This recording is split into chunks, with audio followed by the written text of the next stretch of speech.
Make sure you download the Woodward Sports app in the App Store and the Google Play Store today. Take Woodward Sports with you wherever you go and listen live on your phone or mobile device.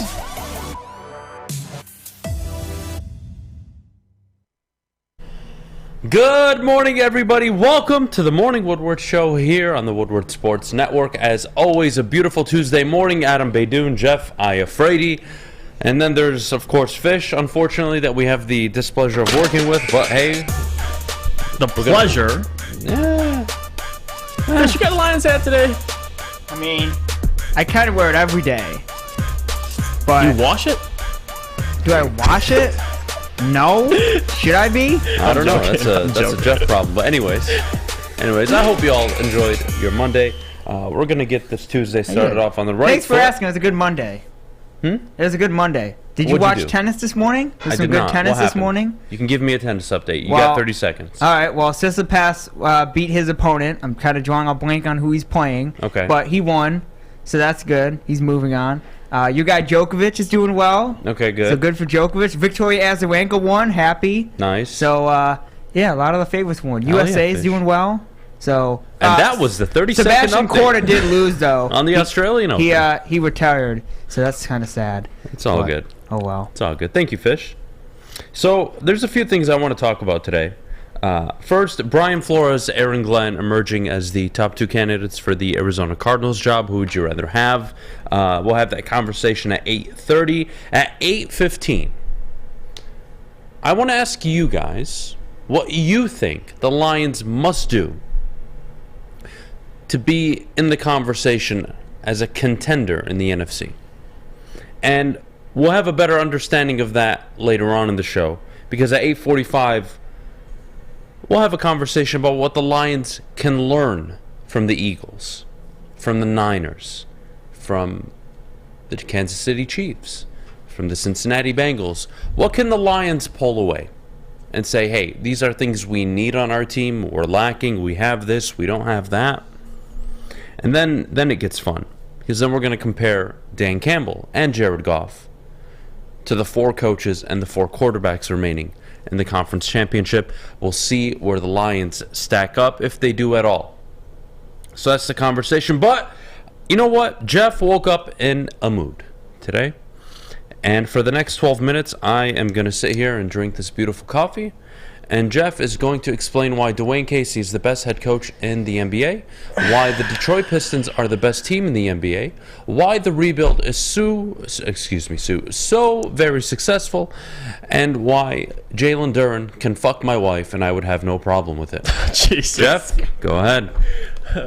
Jeez. All right. Well, yeah, I woke up pissed off. You know, after last night's result, and I was busy, luckily, last night, recording some stuff for From Half Court, but I did catch the beginning of that game last night. And I want to read some statistics that our friend, or my good friend of the network, especially Woodward Pistons, Mike Curtis of the Detroit News, he put this in his article last night. And this just kind of summarizes how the season's going so far. He wrote, the defeat also makes the Pistons winless against Central Division opponents with a record of 0-8. The Pistons are also 0-11 against the Atlantic Division and 4-22 against the Eastern Conference overall. If you guys watched the game, you would know. He also put in this article, the Bucks raced out to a 28-8 lead, 5 minutes left, or 5 minutes into the first quarter, which included conversions on 11 of their first 12 shots. Okay, let's break this down for a second. It was Bob Lanier night, honoring the late, great Bob Lanier. And on top of that, they're coming off a disappointing performance in Paris.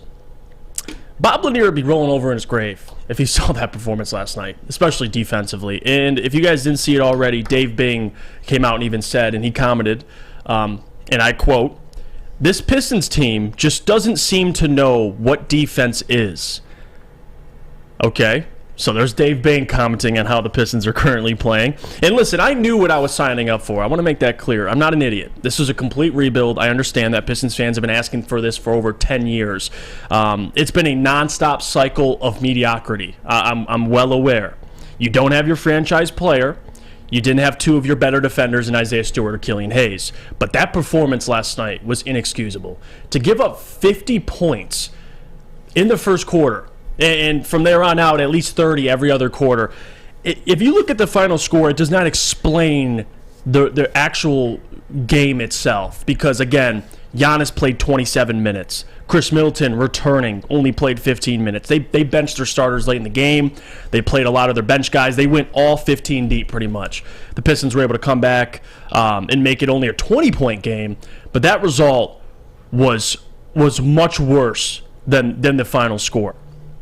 Again, it doesn't take away from the bright future I still believe this young core, keyword young core, has.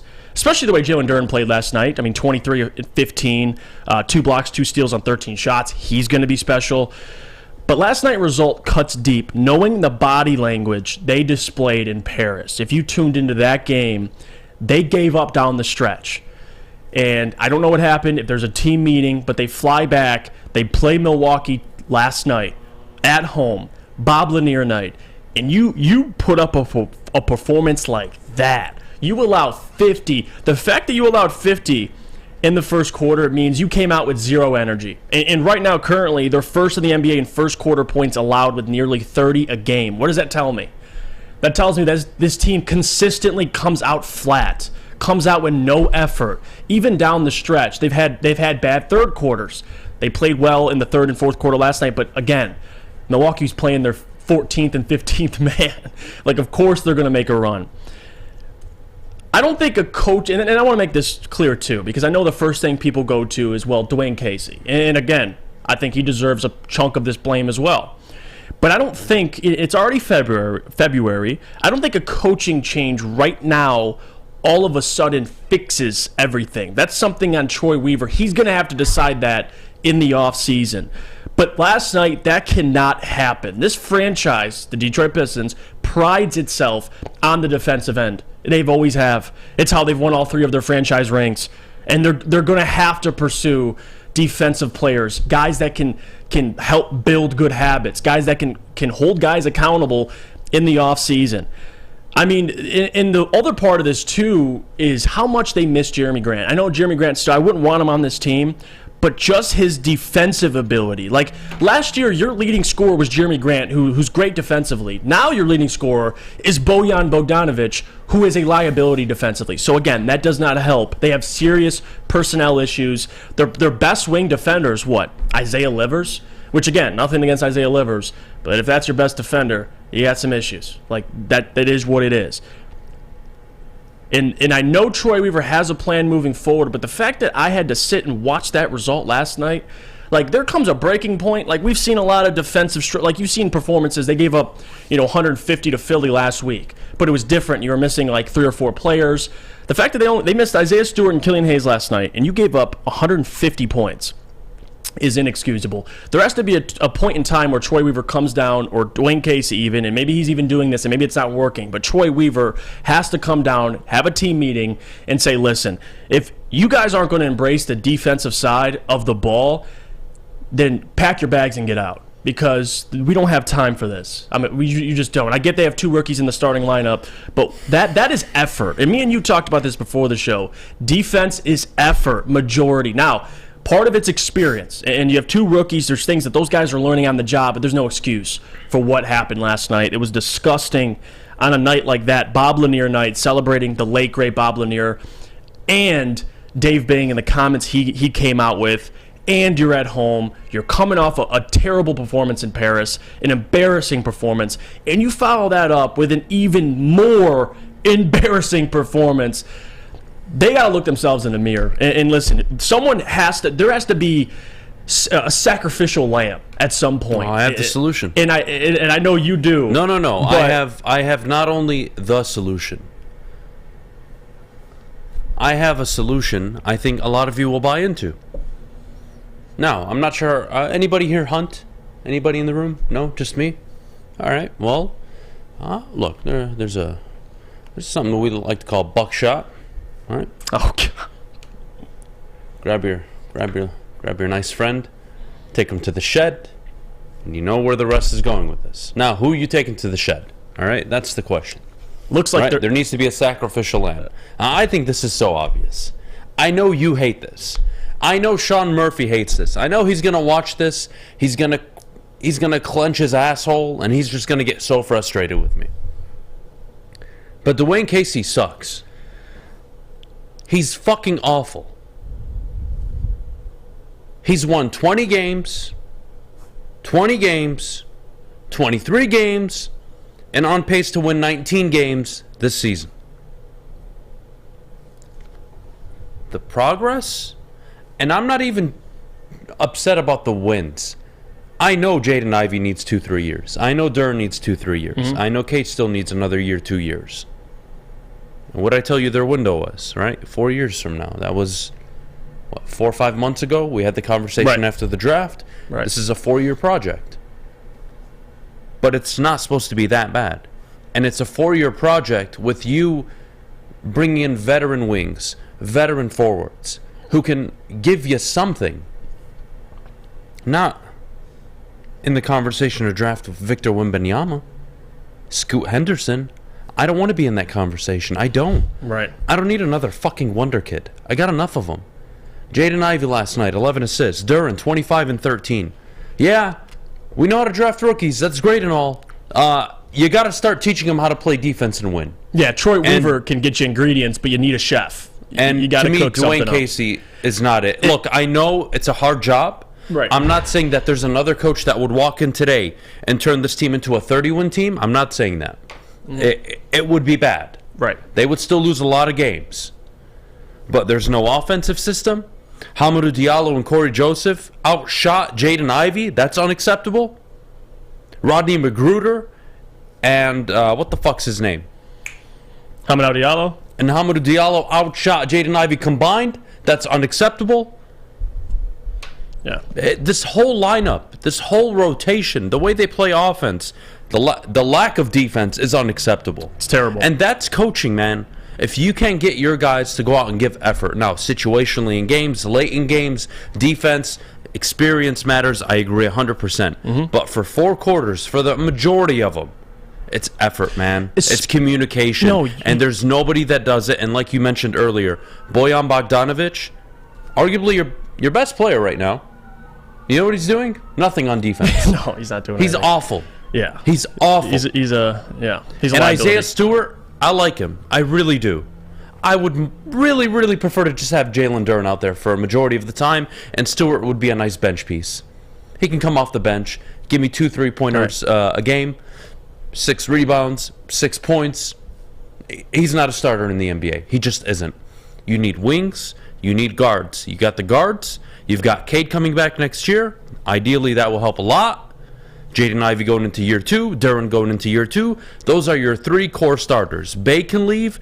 Killian Hayes can leave. Everybody can leave on this team. There's nobody that's indispensable outside of the 3 I just named. And it's funny you mentioned that, too. The biggest surprise, and again, with Dwayne, if Troy believes firing Dwayne will give this team a spark and they'll all of a sudden defend better and play better, then Troy can make that decision. But again, with what me and Broder were talking about before the show, and this is a big part of it, the reason why I mentioned that they're last in the NBA in first quarter points given up or allowed, they're first in allowed points. They give up nearly 30 a game in the first quarter. For a young team, that's sad. Like, for a team that has that much energy coming out, there's no effort defensively to start the game. There just isn't.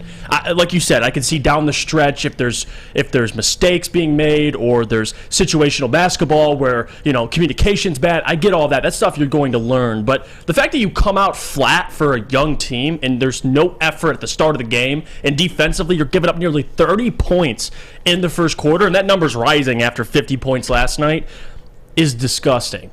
And that's the problem. So, again, it is what it is. We're almost in February. The trade deadline's in about 2 weeks. Well, I hope we don't have to talk about this team until then, and they trade everybody. And Bojan and Nerlens Noel most likely will be moved. And Sadiq Bey should go. And we'll see with Sadiq. There's a lot of pieces that, this roster is not a final roster. There's still going to be a ton of moves. And that's why I'm not freaking out. And don't tell me like they're the kids. future isn't bright anymore, but that result was And don't tell me they're kids, because horrendous. Memphis, once upon a time, were kids. And they were much more successful than this. Memphis, the best example I can give. Yeah, well, Memphis, they took Once those... upon a time, they were kids. They took And they steps. had their lumps in the beginning, but not for 4 consecutive years. It was they got their star player, and everybody else around them started to work out. But it would be like if Ja got hurt the second year of the rebuild. Like, that's kind of what they're dealing with right now. Sure, but it's year 4 now. It's not year 2, Well, unfortunately. Year 2 for Cade, I guess. But yeah, year 3, if you're counting starting on the Killian draft, Fair enough. then yes, year 3. All right, let's take a break. When we get back, I don't ever want to talk about Pistons for the rest of the show, probably even the rest of the week. I feel better. Thank God. I'm glad you do. When we get back, what the Lions must do in order to catch up, compete, consider themselves contenders in the landscape of the NFL.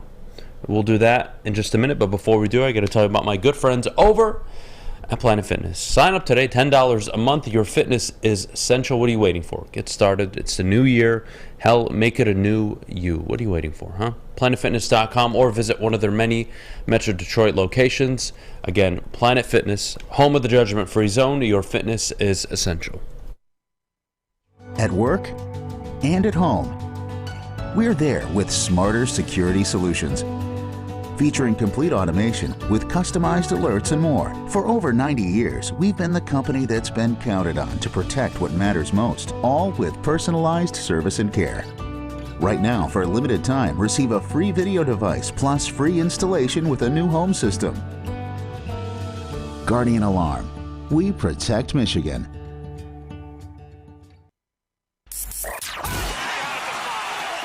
NBA championships. Detroit fans were there. 11 Stanley Cups. Detroit fans were there. 4 World Series wins. Detroit fans were there. And that one Lions playoff win in 1991? Yeah, Detroit fans were there. Woodward Sports, where the fans are. Decked out all winter long, Bedrock Detroit brings you the Monroe Street Midway Puck Putt roller. I love this place. I really do. Shop, eat, and play downtown all winter long. How do you not? Puck Putt, winter bumper cars, you name it, they've got it. The Monroe Street Midway. Go check it out with some family and friends. We're back here on the Morning Woodward Show, live, woodwardsports.com. What must the Detroit Lions do to contend in the near future? That's the question for all of you this morning, okay? Jeff and I, of course, will give our input, but the question is for all of you. Now, is it they acquire a certain position? Is it they improve one side of the ball? You tell us what you think the Lions must do in order to contend. And Jeff, the obvious one, which I think most people agree with, is you need more consistency on defense. Right. Right?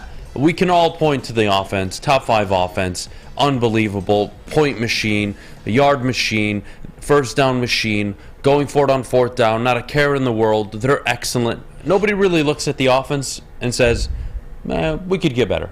That's pretty damn good. Right? That's not the worry. The worry now is, can you get the defense that helped you go 8-2 down the stretch for a 17-game stretch? And that's difficult in today's NFL. Obviously, it's an offensive league, and the Lions don't have a ton of stars. Yes, they have Aiden Hutchinson. You'd like to think James Houston will continue what was a fantastic second half of the season going into next year. You'd like to see Malcolm Rodriguez improve. That would be nice. Kirby Joseph, ball-hawking safety, very nice to have. But you clearly are still missing a stud linebacker, an interior lineman to go alongside Aleem McNeil, and you're missing 2 corners. Now, Mike Hughes, Jerry Jacobs, you want to point to Jeff Okudah, you need help at the cornerback position. And that's where it starts for me. Yeah. You need better corners. I think you need veterans. You need communicators. You need guys that, even if you're outmatched for talent, at least get lined up properly. At least play press. At least play off. At least know what the situation is. I think that's where veteran leadership is so important. So, to me, it starts on the defense. Yeah. It starts with the defense, and until you improve the defense, Jeff, I can't I can't really offer you more solutions. The defense is clearly the problem. You know what you have in your offense. Now, are there limitations with your offense? Do you have Patrick Mahomes or Joe Burrow or any of these guys quarterbacking your team? No, you don't. But you might not need. But you don't need them in the NFC. And you don't need them in the NFC. You just don't need them in general. Right. Now, do you want them? You absolutely do. And when you have them, it is exceptional. But building a football team here. The Niners are proof you don't need one of those guys. Now, are they coached phenomenally? Yes. Do they have one of the best offensive schematics and brilliant minds in the NFL in Kyle Shanahan? Yes, they do. They have a lot of things going for them. Do they have unbelievable talent on the defensive side of the ball? They absolutely do. But what must you do to start itching closer to contender status? And I think it starts with one position on the defensive side of the ball, and that's corner. Yeah. You need to hit on a corner. I'm not asking for Sauce Gardner. What I'm asking for is a top 10 corner in the NFL, and you don't have one right now. Mm-hmm. You need one. Patrick Surtain. You look at Sauce Gardner. You saw what Jalen Ramsey provided. You look at Marcus Peters. You look at all these guys. What are they providing? You need that. Do you want to go pick up Patrick Peterson in free agency? Be my guest. Marcus Peters, be my guest. But that doesn't change the fact you still have to draft one. Right. To compensate for the fact that Okudah hasn't worked out. Jerry Jacobs is nice. Brilliant character. Good man. Probably a good 3 or 4. Yeah. Not my 1 or 2. And I need a 1 and 2 this offseason, Jeff. Yeah, and I'm going to start first with from the coaching aspect. You look at the 4 teams left, all these guys, offensive coaches. We know that. And that's why it's so significant to me that they retained Ben Johnson. I think that's a huge part of it because I think Ben Johnson schematically has a similar ideology. You got Andy Reid, Kyle Shanahan, Zach Taylor. What? Go ahead. Your Italian accent came out. It's kind of fucking funny. Oh, yeah. It's got to come out a little bit sometimes. But I did. I looked at the teams in the NFC and AFC championship game. I think that's what you have to do if you're Brad Holmes and you're trying to mimic these teams, right? As good as the 49ers and Eagles are offensively, they're one of the best defensively in the league. And that's the recipe. The Eagles lead the NFL in sacks. They have 70 sacks, which is unheard of, by the way. I think the next closest is like 50 sacks. But that's part of it. Like, we look at Eagles and the receivers they have, and the run game, the offensive line. You look at the 49ers, the offensive line, the weapons, the all-pros, Kittle, Debo, Ayuk, Christian McCaffrey. But then you look at that defense, and you see Nick Bosa, Defensive Player of the Year. You look at the Eagles' defense, and you see dogs. You see a really good secondary. I mean, when you go to the AFC side, it's a little different, right? The Bengals and the Chiefs, they have 2 of the best quarterbacks in the NFL. They have adequate defenses, but those guys help elevate them to another level. The NFC is a little different. The mold of these teams in the NFC are a little different. Even with Jalen Hurts and Brock Purdy, they're both in the NFC Championship game. That's why Jared Goff, that conversation about is he going to hold this team back, I don't think so. Because I think if Brock Purdy, good coaching matters. And if we believe what Sean Payton says about Dan becoming the offensive version of Mike Vrabel, then you're going to be okay. In the NFC, you look at Brock Purdy and Jalen Hurts, it's all about being dominant at the line of scrimmage. The Eagles and the 49ers are both good at that. Offensive lines. Who are the best in the league? I would say top 3. I would say the Eagles, the Lions, and the 49ers. Well, 2 of those teams are in the NFC Championship game. You look at the defensive ends, or the defensive line, excuse me. Who's some of the best defensive lines in the NFL? Well, Eagles, 49ers are up there. So again, it's and that's why I love what Brad Holmes is doing, because he sees that philosophy and he's mimicking it. That's what the LA Rams did. That's what he's trying to do with the Lions right now. You see how good their offensive line is. You have a young, up-and-coming defensive line that you still got to add pieces to. But they can both also run the ball. And that's also a big part of this. You saw the Eagles on the Giants. Giants got a decent defense. The Eagles ran for over 300 yards against them. Like, it is what it is. And that's why I think it's more than just having we talk about if they had a top 15 defense, they'd be much better. Absolutely. But if they had a top 15 defense, they'd still get blown out by both of these teams. That's just, it is what it is. You got to have one of the better defenses in the NFC. The Lions have great young pieces, but to compete with these big dogs, they got to check those boxes, and they're on their way to doing that. You have a player in mind? And for what? For each year of the draft? You have a player in mind. Doesn't matter. I think you need to add veterans that have either at the linebacker or corner position. I wouldn't mind a Levante David, and we talked about corners, and Marcus Peters, whoever it is. But you need guys that, number one, are great at situationally, like Levante. He's Super Bowl champion, seen a ton of looks, has a ton of experience. I like Anzalone, But I think Levante, you need a little more juice defensively. And then at corner, you're absolutely right. That's something they got to pursue as well. And with the Lions, just compare them to the Eagles and the 49ers. Love the offensive line. I think if they keep those guys together, they're going to be still a problem for years to come. But defensively, you know what a big part of this is? And the Lions did this at the second half of the season, creating turnovers. The 49ers, the Eagles, look what they did to the Giants, and the 49ers did to the Cowboys. Turnovers. That's what good defenses do. The Lions were doing that. Now, yardage-wise, they gave up a ton of yards, but they're trending in the right direction. Now, I'm curious to see what Brad does in the offseason, but that was really the difference in the game between the Cowboys and the 49ers. It was that defense creating turnovers. So it's great we'll see what AG does, but you're able to retain Ben and AG. You're adding pieces.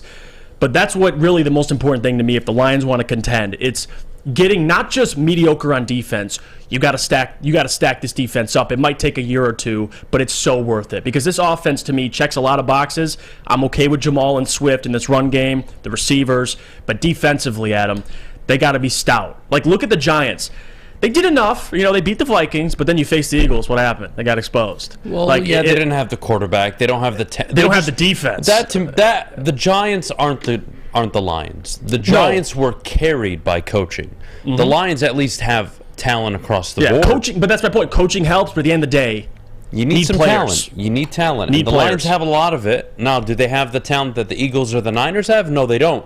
But I think most of you are on the same page. Most of you in the chat are saying corner, corner, corner. Whether you like Joey Porter Jr., whether you like Devon Witherspoon, I love Devon Witherspoon. He would be nice. Hell, I would even consider him at 6. Having said that, you're probably looking to trade back this year. Mm-hmm. You're looking for Stroud to still be on the board.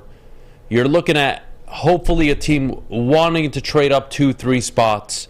You trade back 2-3. You get an additional pick. You take your corner at 8 or 9, and you're really happy about that. And then at 18, you do whatever the hell you want. I like it, but let's understand the cap a little bit. You can't get both. Can't have it both ways.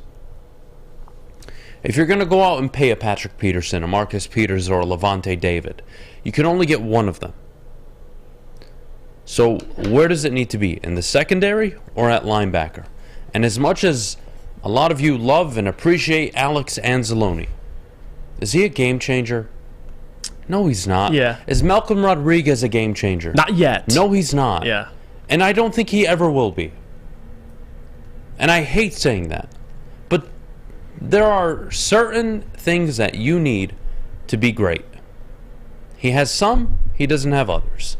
Does he have a chance? Who knows, right? He's going into his second year. I don't want to write him off completely. I don't. Right. He was very good his rookie season. But when we talk about impact, game changers, Kirby Joseph checks that box. Mm-hmm. Aiden Hutchinson definitely checks that box. James Houston down the stretch checked that box. Okay. Now it makes sense. Now I see what's going on here. That's the game. Yeah. That's the game you need.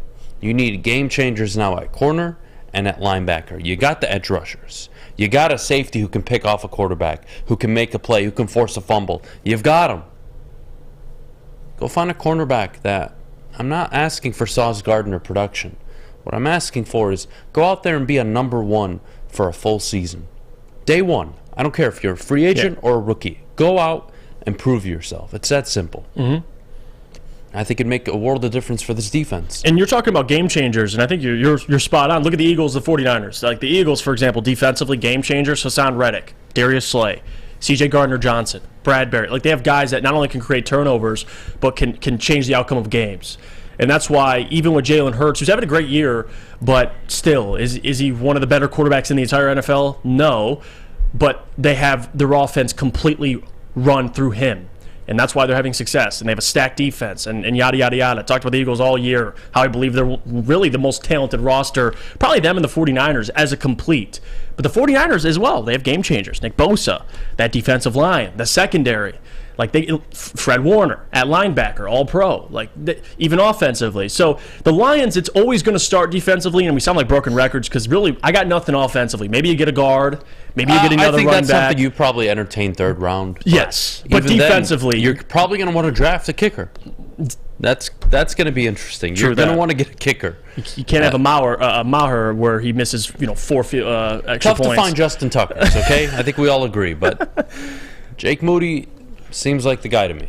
Yeah. And I can't believe they have, what's his name, Ruggles, the Ohio State kicker, Ruggles, ahead of him, according to PFF. I find that hilarious. Dude shanked away a national title appearance. Unbelievable. That's terrible. What are you going to do? We'll take a break. When we get back, Brian Flores, Aaron Glenn. Who would you rather hire if you were the GM and the owner, Jeff, in Arizona? That's the conversation coming up next. But before we go, I got to tell you about Cousins Maine Lobster, my good friends over there. Scan the QR code that you see on the screen. Find out where their trucks are. They've got 2 of them, 2 locations. Figure it out. CousinsMainLobster.com. Try their clam chowder soup, lobster tail, Maine roll, and of course my personal favorite, the lobster tacos. Absolutely delicious. Give them a try. Find out where their food trucks are. Treat yourself to a good lunch. We'll see you coming back in just a second. As chilly weather approaches, Big Boy's got the perfect comfort meals for you. Try our hearty classic meatloaf or our creamy Cajun chicken Alfredo. These will be sure to leave you craving for more. How about breakfast? Our stuffed potato pancakes are back with our lumberjack, blockbuster, and Santa Fe Garden. These potato pancakes will definitely fill you up. Whether it's for breakfast, lunch, or dinner, come stock up on the perfect comfort meal today. We'll see you soon at Big Boy. My name is Lee. I've lost 35 pounds on the Custom Health Center program. So the 3 biggest benefits that I've gotten from this program has been I'm not snoring anymore, I have a lot of energy, it's great, and oh, by the way, look at this. No, I'm just kidding. No, I'm just kidding. Call us at 844-789-THIN or visit CustomHealthCenters.com for a free consultation and get started for as little as $5 a day. Woodward Avenue, the first paved road in America. Woodward Sports, the first sports network born in Detroit and made for Detroit. Let me tell you about my good friends over at Matrix Home Solutions, the most professional contractors in the business. Looking to renovate your basement, your bathroom, your kitchen cabinets, you name it, they can do it. The best quality, A+ rating on the Better Business Bureau. What are you waiting for? Give them a call, 888-594-8844. I will be working with them this spring. Oh. We'll be remodeling our upstairs. Got a baby on the way, so that should be very interesting. I'll definitely share my feedback with all of you and my experience with Matrix, but I'm very excited. So far, they've been nothing but excellent, and I can't wait. But moving on, continuing, we are back here on the Morning Woodward Show, live, woodwardsports.com. All right. Jeff, you're the Arizona Cardinals GM. Okay. You're the Arizona Cardinals owner. Put on my GM hat. All right, there you go. Turn it backwards. Okay. There you go. Now you're the GM. Turn it sideways and you're the owner. Aaron Glenn, Brian Flores. Who's the better fit in Arizona? You see a common theme here. 2 leaders of men, 2 guys. I'm a little, I get it's an overcorrection because you went Cliff Kingsbury, offensive minded. Now you're probably looking at the other side. I like both these guys. Great characters. I think they both do well. The only thing is, I think if I'm the GM of the Arizona Cardinals, I'm looking at resume. I would probably go with Flores because I have a track record. I have 3 years of him in Miami. He won the first year struggled, obviously, 5-win season, but they got Tua. They won 10 games in 9 games. So you have a little more of a track record with Brian Flores. I like him a lot. I think he was, he got done dirty in Miami. I think he deserves another opportunity. But I also think Aaron Glenn does as well. But again, to me, it's about track record. If you're the Arizona Cardinals, you can't hire another inexperienced head coach. You just can't. I'm sorry. You can't. You hired Cliff Kingsbury. I know Aaron Glenn wasn't from, college, but still, he's never been a head coach. If I'm Arizona, I don't think I'd take that risk. I'd probably go with Brian Flores. Again, you have a resume. He has a track record. He's been around the league. A little more experienced than AG. But I do think AG will eventually get a head coaching job. Both these guys are very similar in terms of character traits. They're both leaders. They both can command a locker room. Men are going to listen to them. Unlike Cliff Kingsbury, there's respect there. Both guys, even Aaron Glenn, in the amount of years he played in the league and the success he's had, they're both going to be looked at. I just personally would go with Brian Flores just because I have more of a resume. I know what his track record is. What do you think about the controversy, though, with hiring him, right? Because he had a fallout with Miami. We all know what happened there. Look, I think they made the right decision at the end of the day. I thought they made the right hire in Mike McDaniel, but moving past that, yeah, a lot of fuckery going on in the NFL. Okay? I think we can all admit that. Do you want the baggage of Brian Flores? That's my question to you. I don't think it's baggage. I think if you were Arizona and you were going into a rebuild, I think maybe that gets a little choppy because But if you're contending, like, he didn't want to work with Tua, right? He didn't want him as his quarterback. Mike McDaniel came in and made Tua look like an actual quarterback. But he was there before Tua. He's going into Arizona with Kyler already there, so he knows what he's signing up for. Unlike him being there and then they draft Tua and he's like, I wanted Herbert. It's not the guy I really wanted. Now he has that opportunity. Like, if he's interviewing for Arizona, clearly he likes Kyler. And I think Brian Flores or AG would be great for Kyler. He needs an adult in the room, and we've talked about this too for the Cardinals. He needs somebody that can call him out, hold him accountable. And I think both these coaches would be excellent at it. I think just the difference is Brian Flores has a resume. And I get you're talking about baggage. I don't think personally it'd be baggage if I'm the Cardinals. I wouldn't look at it like that. You're not going to be tanking to where Brian can say again, well, they offered me money to tank. There is none of that. Arizona wants to win with Kyler, and I don't see that being a problem going forward. I just don't. Well, to answer the question, I'm going to agree with you. I'd prefer to have Brian Flores, head coaching experience, 2 winning seasons in Miami, really with not much there at the time. So I got to give him credit. I like it. I like the Brian Flores hire for Arizona. You bring an adult in the room. He can handle Hollywood Brown. He can handle DeAndre Hopkins. He can handle Kyler Murray. I like it. Yeah. But we need to talk about what Arizona is. They're not a rebuild, but they need to retool. Yeah. And there is cap hell awaiting for them. And they've paid Kyler Murray now. So now it's complicated. It's not as easy. A little handcuffed. A little bit. So the situation, look, at the end of the day, between the two, I'm not sure why I would hire Aaron Glenn. I'm not sure why I'm incentivized to do it. He's coached a bottom-tier defense the last 2 seasons. I don't think he's earned it, meritly-wise. You want to look at D'Amico Ryans, you want to look at Brian Flores. I'd much rather have them. And if I'm Houston, there's a reason why there's no news coming out of Houston. There's a reason why they're not doing many interviews in Houston. Why? Because it's one simple phone call. After the Niners win the Super Bowl, hey, D'Amico, we got a 7-year contract here waiting for you. We would love for you to help us move in a better direction like we were back when Bill O'Brien was the head coach, when you were playing here. We would love to see you come home.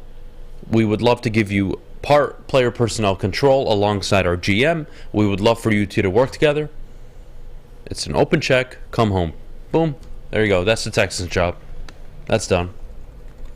So that's happening. I like Brian Flores. And the thing is, too, Brian's got to be well aware, and even Aaron Glenn, and this is the tricky part, and it worked out for the Lions, but the Arizona Cardinals kind of did what the Lions did. You went out and hired a GM and an assistant GM, and now they got to get their head coach. Like, they didn't hire him as a pair. So that's also part of it. But to your point about the Arizona Cardinals and what kind of coach they're looking for, whoever said this in the comments was Steven. And I actually agree with him. He said Arizona should hire Jim Caldwell to bring Murray along. He would be good for culture, too. I think, and that's kind of the confusing part. I get why it's an overcorrection, right? It didn't work out with Cliff. Offensive-minded head coach. You know the offense will be better. Brian will hire a good offensive coordinator or Aaron Glenn. Doesn't matter. But clearly, they're looking at a specific type of mold in a coach. And both of Brian and Aaron Glenn check both those boxes. They're looking for a leader, a grown-up in the room. And I think Jim would be good for the job as well. But I'd have to look at all the candidates to see who they're really looking at. But Brian Flores, to me, is the guy, between these two, at least. I would agree. Yeah. I would agree. I don't hate it. Aaron Glenn, again, look. I think Aaron Glenn gets a bad rap a little bit. Last year, for example, if the offense scores 20 points in every single game, I think they have a winning record. I think that's the number. Yes, we talked about that. Ridiculous. Kept them in games they had no business being in, right? And he's no talent. And he's developed young players, which guys look at. Yes, in theory, it's all nice. But this is the year for Aaron Glenn. because I think we're past the talent depth. We're past that. You're going to have talent next year. You're going to have pieces. Figure it out. And you know what? For as much as we talk about this Detroit Lions offense, do you not understand who the hell is in it? At face value, yes, a top 5 offensive line. I'll give you that. But no clear running back. It's Jamal. It's DeAndre Swift whenever he's healthy, which is never. And it's Justin Jackson. Okay, that's not inspiring. Amon-Ra St. Brown, excellent wide receiver. Then who?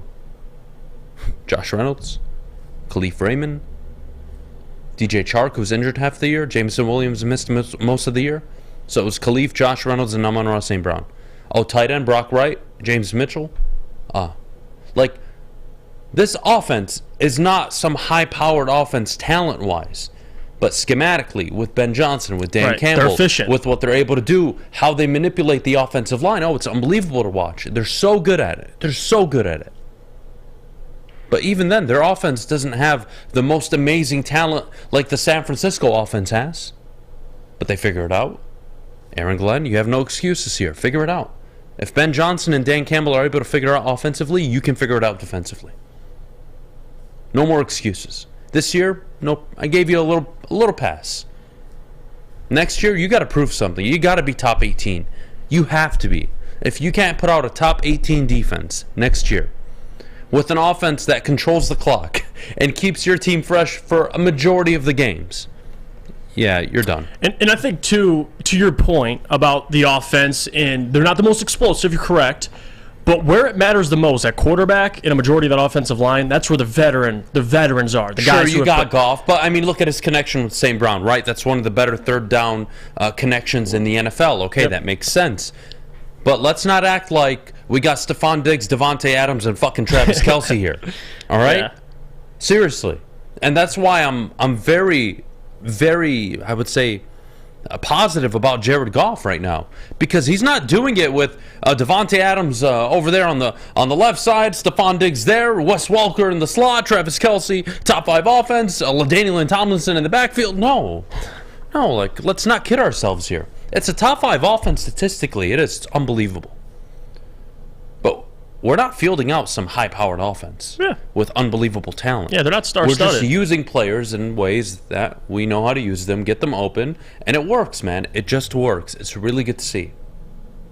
It's not a one-player, two-player focused offense. It's everybody gets involved, which is good. So let's not kid ourselves next year with the defense. Brad Holmes has spent a majority of his picks on defense. He's hit on a lot of them. He'll do it again this upcoming draft. I'm sure they'll do something in free agency. We'll see how it plays out. And from there, then you can have a conversation with me. Aaron Glenn, you need to put out a better defense. That's simple. Let's take a break. When we get back, what can the Detroit Lions learn from the Niners, from the Chiefs, from the Bengals, from the Eagles? That, to me, is what I've been waiting for all morning long. I can't wait to have this conversation. But before we do, Jeff, our good friends over at the Sports Marketing Agency. The Sports Marketing Agency helps spread awareness about mental health and substance abuse. Their new podcast, This is the S Word, helps fight the stigma about seeking help. If you or someone you know is struggling like I was watching the Pistons last night, head to thesportsma.com for more information. Love Woodward Sports? Love wearing clothes? Then you should be wearing Woodward Sports clothes. Check out our full line of merch at woodwardsports.com. Just click on Shop. We have all your favorite designs, like Dan Campbell kneecaps, Beverly Hills Goff, Woodward Golf, and of course, our own logoed out merchandise. Men, women, infants, kids all love Woodward Sports. Impress your friends. Impress your boss. Impress your dog. Buy Woodward Sports merch today. Introducing the Planet Fitness Guide to getting that post-workout glow. Step 1. What's your why? More epic energy? Better sleep? Blow off steam? Step 2. Join Planet Fitness for just $10 a month and get moving in our clean and spacious clubs. Step 3. Bask in that post-workout glow. Join Planet Fitness today for just $10 a month. Join today at any of the 50-plus Detroit area locations. The only sports network in Detroit that starts with a W. You know, because we win. Woodward Sports, Detroit's winning sports network. Make sure you download the Woodward Sports app in the App Store and the Google Play Store today. Take Woodward Sports with you wherever you go and listen live on your phone or mobile device.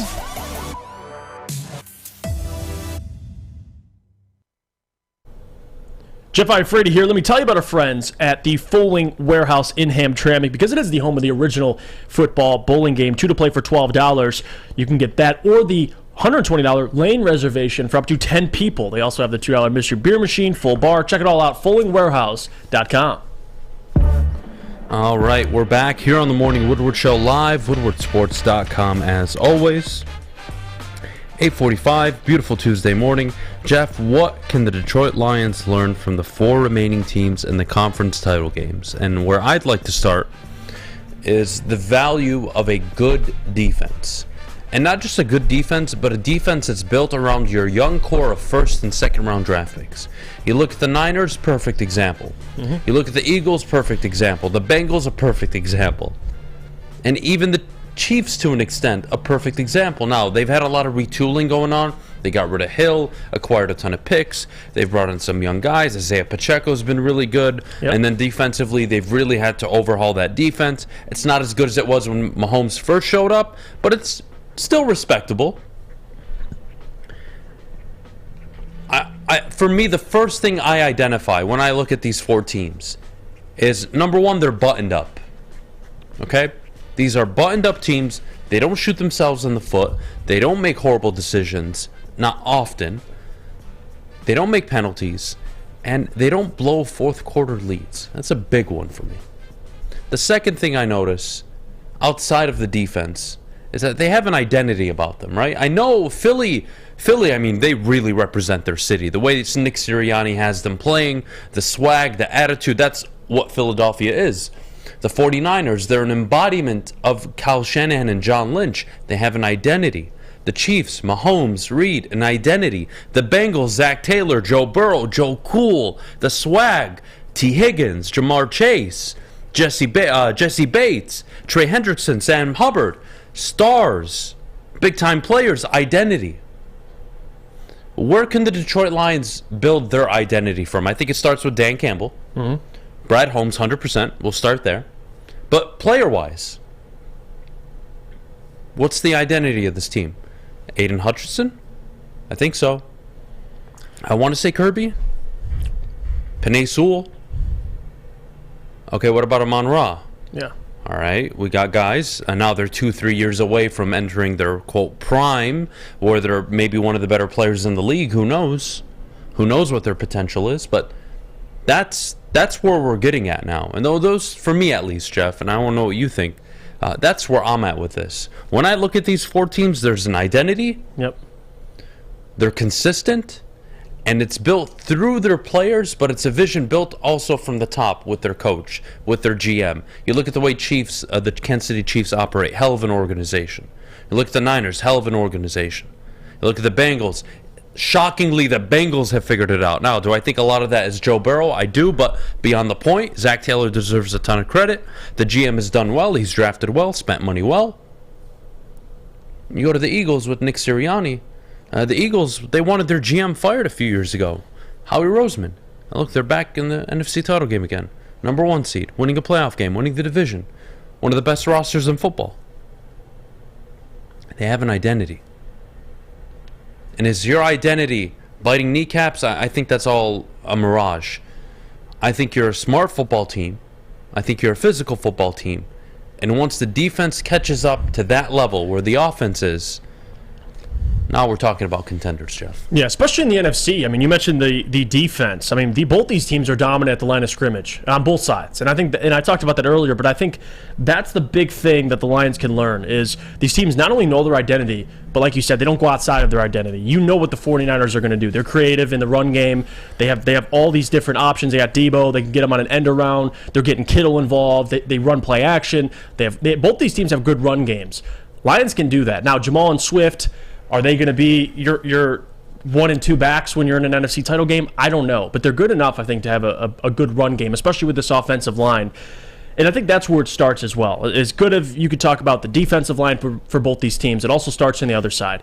Dan Campbell, you look at the coaching in the NFC. Kyle Shanahan, Nick Sirianni, both high-level offensive coaches. You assume Dan Campbell can get to that point. But to be able to run the football is the number one thing, right? The 49ers, Christian McCaffrey, Elijah Mitchell, the Eagles, Miles Sanders. I mean, they're getting Kenneth Gainwell involved. Like, that offensive line, they're getting production. That's what the Lions can do, because you saw them, right, their identity. It was their identity the last 2 seasons with Dan. Ben Johnson said this multiple times. It always starts. Our game plan starts in the run game. Now, they struggled late in the season to run the ball, which that's a problem, especially when you get to the postseason. But that's where the Lions can mimic, because that's why I'm going to mention it again. Brad Holmes and how he's building this team and building the foundation, I think, is the correct way to do it. He's seeing what these teams like the Eagles or the 49ers are doing and the depth they have on their offensive and defensive lines. That's the most important thing. Got to be able to get to the quarterback, you got to be able to protect the quarterback, and you got to be able to run the football efficiently. It is what it is. And you need a quarterback that takes care of the football. Brock Purdy, 4 interceptions on the year. Jalen Hurts, couple interceptions on the year. Guys that take care of the football. I'm not going to call them game managers. Jalen Hurts isn't a game manager, but still, guys that can go outside of the offense, but guys that don't make mistakes. Can we get rid of that narrative that guys aren't going to throw interceptions? No, they are. It's ridiculous to me. But they take care of the football. Back in 2004, if you threw more than 350, 380 passes, that was considered a high-powered offense. Right. Quarterbacks today are throwing 550, 600 times even a season. They're playing one more game. They're getting more possessions. No shit, they're going to throw interceptions. It's just, can you avoid throwing them in the fourth quarter? Can you avoid throwing them when you're down a possession? When you're up one and you're trying to close the game out? Situationally, it matters. But like last year, Stafford leads the league in interceptions. Yeah, no problem. Wins the Super Bowl. But then you'll have a year like this where Dak and Josh Allen up there in interceptions lose. Not saying Josh was the sole reason, but he threw a big interception. Dak threw 2 big interceptions. Yeah, but we don't revere Dak as one of the best quarterbacks in the NFL. No, but I'm just saying interceptions, and they can't affect they always kill you. Right. I'm not saying turnovers are the worst. You want to avoid them as much as possible. But we need to stop acting like it doesn't happen. It's just part of the game. It's going to happen. Now, when it happens, really matters. Like Dak in the red zone, unacceptable. You can't do that. You had a chance to take the lead. You have a chance to really put pressure on San Francisco. You can't do that. Okay, that makes sense. But let's not act like you can't recover from turning the ball over or throwing an interception throughout the season. That's not how the NFL works today. Especially when you have the guy at quarterback. Right. Now, with Dak, with Kirk, even with Jared, difficult to overcome. What do you know? Jared Goff, over his last 11 games, 1 interception. They were 8-2 or 8-3, I believe, in the last 11. Oh, there you go. Check. Yeah. Makes sense. But when he was throwing those picks early in the year, he didn't have a defense that can go get the ball back. Well, that was also a part of it. It's easy to blame him because a lot of those were pick sixes, but come on. You couldn't force 1 punt against Seattle. You couldn't hold on to a fourth quarter lead against Minnesota. Yeah. You could not kick a fucking onside kick against Philly or give them an extra possession going into half when they get the ball going into half, coming out, excuse me.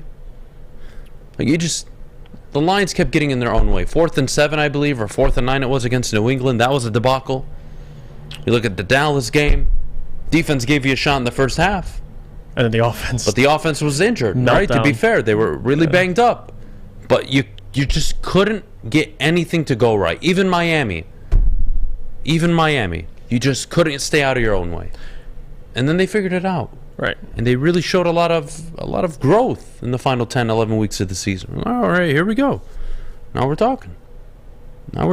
Do you agree, too, with Brad Holmes? The thing that separates him from previous Lions general managers is it feels like he knows what kind of identity he wants this football team to have, and he follows it up with the draft. Like, if you look at, it seemed like previous Lions general managers, it was almost like, hey, I'm taking a player because I think he'll be a good player. It was never the reasoning behind taking the player. Like, I feel like with Brad, double up on the defensive line. You took Penei Sewell. This year, you take Aiden. You take another defensive lineman. You take another one late in the draft. Like, Brad recognizes the type of identity, the type of attitude he wants a team to play with. And you got Dan who fits the mold for the coach you want to lead these guys. And that's what I appreciate about Brad, is he's self-aware. He knows what identity he wants to create for this team, and so far it's coming to fruition. And I think that's what I can appreciate compared to past Lions general managers, where you're taking Jelani Tavai in the second round. All right, it's a breath of fresh air. What else can you take away from these 4 teams that the Lions can learn something from, right? I'm not saying they're going to be able to have their Fred Warner or Nick Bosa. Hopefully a Nick Bosa you can have an Aiden Hutchinson. But the point is, look, some things aren't realistic, right? I can't learn to have Joe Burrow. I can't learn to have Mahomes, right? That's just unfeasible. It's just not realistic at all, right? Okay? So what can you take away from these 4 teams, how they're built? I brought up identity. What do you see? Or what else, I should say, what else do you see that you can pull something here from Philly and something here from Kansas City, right? Because you got the offensive mind, right? You got the creativeness. You've got the offense. We've been addressing the defense. That's been the talk really all season long now. Right. Fixing the defense. What can you pull away where, you know what, if I gave you this going into next season, you would be a lot more confident. Well, realistically. And you can't tell me that Andy Reid's your coach next year or that Mahomes is your quarterback. No, and that's why it's hard, because he asks, what could I give you? Well, more talent. But the thing that I take away is mistake-free football. That's what I'm seeing from even, Kyle Shanahan or Nick Sirianni or Andy Reid or Zach Taylor. And again, the Lions over the last stretch of games and the season, they didn't make a ton of mistakes. Like we said that. Dan, it seemed like he's improved. The players improved. There wasn't as much things we were talking about. It's like, man, Dan costed him in this situation. But that's the difference. Like, if you're going to get to this point, like, you got to be pretty much mistake-free, disciplined. And the Lions are trending that way. They're still very young. These teams have a lot more veterans. But that's part of it too, man. Making sure these guys are not only ready to play, but they're disciplined. And they don't shoot themselves in the foot, like you said earlier. Because the Lions did have games where they shot themselves in the foot. We saw that this year, and we saw that last year. That's also part of it. You can have all the talent in the world, but if you shoot yourself in the foot, usually doesn't end well for you. So that's the part of it too I took away, is coaching, how much it matters, especially offensively. And we'll see what his as in Dan Campbell, what his ceiling is as a coach. We'll start to get a better idea of that this year and the following year. Right? These next 2 seasons, you'll really learn a lot about the capabilities of your head coach. Is he just really good? Could he be a great? Could he be elite? I don't know. We'll figure that out. But let's say he's Mike Vrabel. Well, what exactly is Mike Vrabel to you, Jeff? He's probably one of the better coaches that haven't won a Super Bowl. If you want to take away coaches that won a Super Bowl, Mike I don't care about the Super Bowl. Well, he's one of the better coaches. I think using a Super Bowl is just unnecessary. That is reserved for very few. It's hard to do. Right. It took Andy Reid 20 seasons to win a Super Bowl. So I'm not using that as my barometer. But I look at Mike Vrabel, 9-7, 9-7, 11-5, 12-5, and then 7-10 this past season. A 2-3 playoff record, and he won 2 in his first go round. He's lost his last 3 playoff games. Again, we talk about Mike Vrabel. We love him. Right. 5 years, 2 playoff wins, 2 division titles. Well, you said he's 2-3.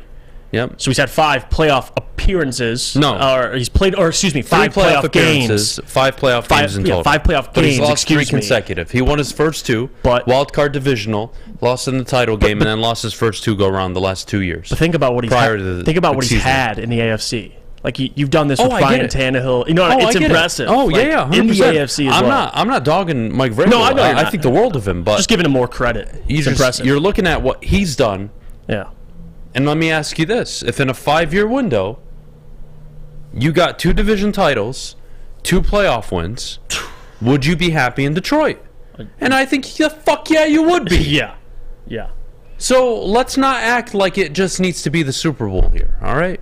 Let's come back down to reality. We like Mike Vrabel. I do. I like him a ton. I know you do. So if Dan is the offensive version of this, and that means in his first 5 years, he's made 3 playoff appearances. He's won 2 playoff games. Okay. But now, once you raise the expectation, now it gets tricky, right? Because if you raise the bar, if you set your goal to be NFC, AFC contenders, get to a Super Bowl, well, you'd look at Mike Vrabel's last 4 seasons and you say, you know what? The last 3 out of the 4 have been disappointing. First round exits in the last 2 playoff appearances, a losing record this year. Hey, Mike, are we going to be able to get this back on track? We traded A.J. Brown. What do we do? Yada, yada, yada. Once you increase the bar, once you set the next goal, then what? Because I just told you, in 5 years, if you were to win 2 playoff games and win 2 division titles, in 5 years under Dan Campbell, would you take it? Absolutely. Hell yeah, you would. Absolutely. You absolutely would take it. But what happens when you do take it? Then you want more, which is fine. You should want more. You should raise your expectations. But we want to talk about Mike Vrabel being one of the better coaches in the NFL. Kyle Shanahan's been to 3 out of the last 4 NFC title games. Andy Reid's been to 5 straight. I'm just saying. Like, there's levels to this game. Yep. There really are. So, you can still have a good coach. Mike McCarthy's a good coach. Division title last year. Wild card team this year. Won a playoff game this year. Improved. Cool. You love Mike McCarthy? Right? It gets toxic. It does. It gets to a point where once you have success, you want more. You think more of yourself, more of your team, and that's fine. I think you should. But let's remember that 2-3 years from now, if this team has success. Because you're going to want to raise the bar. We got to go to break. When we get back, pros and cons about Ben Johnson returning. Any concerns with him getting figured out? This is kind of a thing circulating on the internet. I don't think it's necessary. I think it's still too early, but we'll have the conversation. Then at 9:15, we'll compare Dan Campbell and Jared Goff to the 4 quarterbacks and coaches left in the playoffs. But before we go, I got to tell you about my good friends over at Lady Jane's Haircuts for Men. Open 10 to 8, 7 days a week. Walk in anytime. No appointment necessary. They're awesome. Stylists will take care of you like they take care of me. So what are you waiting for? Get to a Lady Jane's near you. Lady Jane's, it's wicked awesome. The sports marketing agency would not be who we are without great community partners like Higuera Health and Carol Zaniga. It's an awesome opportunity to partner with your organization. Higuera Health is a comprehensive behavioral health organization. We serve children through older adults with mental health, substance use, and developmental disabilities across Western Wayne counties, and really excited to now be in downriver communities as well. Give us a call at 734-458-4601. You don't have to go to the beach, man. You don't have to get your butt crack full of sand. You just need a little chili peppers, man, to get that glowing beach chili peppers tan. Woo! With 26 locations in the Metro Detroit area and more coming, Chili Peppers Tanning is where you'll find the cleanest salons in the D. Join the Pepper Club for the best deals on unlimited tanning. Head to chilipepperstanning.com. You just need a little chili peppers, man. Make sure it's seen and heard. Corner, jumper, tweet us, hop on the YouTube chat, slide in the DMS at Woodward Sports on all social media. We are back here on the Morning Woodward Show live, woodwardsports.com. Beautiful Tuesday morning, 9:03. Pros and cons, Jeff. Ben Johnson returning. Any concern? Second year, full year. Coaches have an entire offseason, a game plan for the Lions. Any doubts? I'm willing to admit my bias. I have a little more confidence in the human being. Ben Johnson, obviously we have ties to him. We've been high on him for the last, year. But the reality is, yes, there is a concern. Because I'm looking at Kellen Moore, Byron Leftwich, guys that were hot candidates.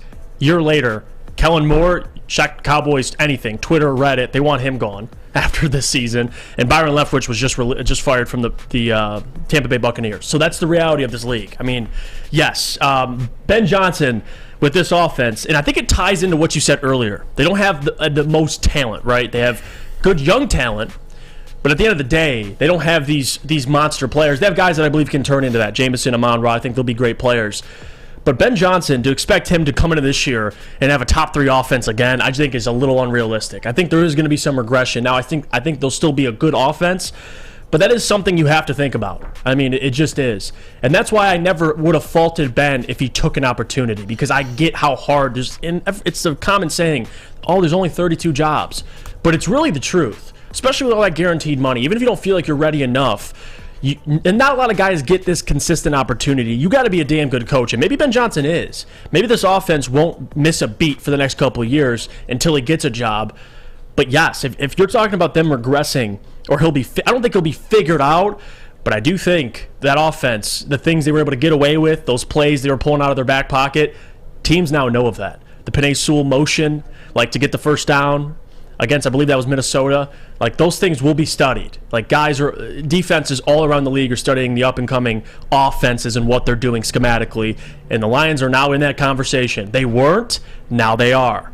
The year before Ben, they were one of the worst offenses. They were middle of the pack in the 20s. No one was concerned about what the Lions were doing. Last year, you're a top 3-4 offense. You bet your ass there's going to be a lot of defensive coordinators that are going to be studying this offense. So to answer the question, I do think there'll be regression, but to say he'll be completely figured out, I'm not going to go that far. But it is a legitimate concern if it is one. Well, he's got Jameson Williams to figure out too, right? He gets to add him to all of his packages for next season. So it's not as simple as maybe people would think, but I'm excited, man. Let me phrase it this way. I'm not concerned, by the way. Zero at all. I'm not concerned at all. I'm intrigued, though. I'm intrigued to see how he handles year 2, how defenses react to this Lions team, and how he reacts to having a full season, or I should say full off season, of Jameson Williams. How am I going to add this kid? Where am I going to line him up? How am I going to use him? It's going to be fun, man. I'm intrigued. Now, on the flip side, you have guys that are going to be one more year in his offense. Yes. So on the flip side, guys, it's going to be the communication. Much more dialed in. Yes. And the other part of that is the creativity Ben Johnson brings. I think that's a highlight, and that's what we've always talked about, guys saying he's creative, innovative. That's how Kyle Shanahan has been able to survive for all these years and be a high-level coach. It's like, everyone, you don't think people watch Kyle Shanahan tape on what the 49ers are doing? He's consistently changing things, right? And I think Ben has a little bit of that mold in him. People are consistently taking away from him and Andy Reid. So there you go. The whole offense is pretty much running that, the whole league is pretty much running that offense. We actually, in Detroit, by the way, we take a lot of what the Niners do. I don't think people really understand this. Right. Now, the Debo, Christian McCaffrey X factor, we're missing that. And Kittle, obviously. Mm-hmm. We don't have those players, but you look at the way they use the offensive line, the way they pull their tackles, the way they pull their guards. Hell, the way they even pull their tackles at times. It's something, man. You got to have athletes to do that. Now, Trent Williams, Penei Sewell, Taylor Decker, I don't think you compare them. Trent Williams is probably the greatest left tackle I've watched in my lifetime. But there are nuances that go into an offense. I think Ben's done a great job. I'm not too concerned. But speaking of offenses, Matt Patricia, the greatest offensive-minded coach in NFL history, also the greatest head coach in Detroit Lions history, was fired today. Shockingly, right? Where's a pencil? He was fired as the OC, co-OC, whatever the hell he was, in New England. And you know what? I think New England did a great job. They hired Bill O'Brien. They hired Bill O'Brien from Alabama. He's going to be the OC. Bill O'Brien with Mac Jones and that offense, I think they can get a lot more out of this young kid. I think it's a good hire, Jeff. Breaking news. I think it's a really good hire. Well, no, it's not. He's overrated, so I don't want to hear that. That's right. No, I forgot about that. No, it is a great hire. And again, this was quick. Like, I think this was something they've been obviously talking to Bill O'Brien about, because 1 minute Matt Patricia was announced he's fired. Next minute they've already announced Bill O'Brien. I agree. I think it's the right move. You get somebody who's obviously experienced, been an OC at different levels. Watch out. And whatever to fix Mac Jones. Watch out. Not this season. Next year, or the hiring cycle the following year. You think he'll float up? He'll be getting looked at for a job if he performs with Mac Jones. No question. Hopefully he doesn't go the same route as Ryan Armani said Mr. that Josh he would McDaniels. sign Tom Brady. Thoughts, Adam and Jeff? Is that real? Yeah. It is real. I watched the reel on it yesterday. Way, I want to say this, and I'll speak on behalf of the morning show. Not everyone's thoughts reflect those thoughts of our morning show. I don't need to do that. Everyone can suck my dick if they think. Anyways, look, Tom Brady to Detroit. That's the dumbest thing I've heard. No. I've heard a lot of dumb shit here. I've been alive for the Malik Willis at number 2 talk. I've been alive for Kyle Hamilton at number 2. I was told Kyle Hamilton is the next Ed Reed. I was told that Kyle Shanahan is overrated because he had a losing record. So I've heard a lot of dumb shit come out of this network. All right? I'm very aware of that. All right? You can't hit home runs at everybody you hire here, okay, guys? Not every employer bats 100.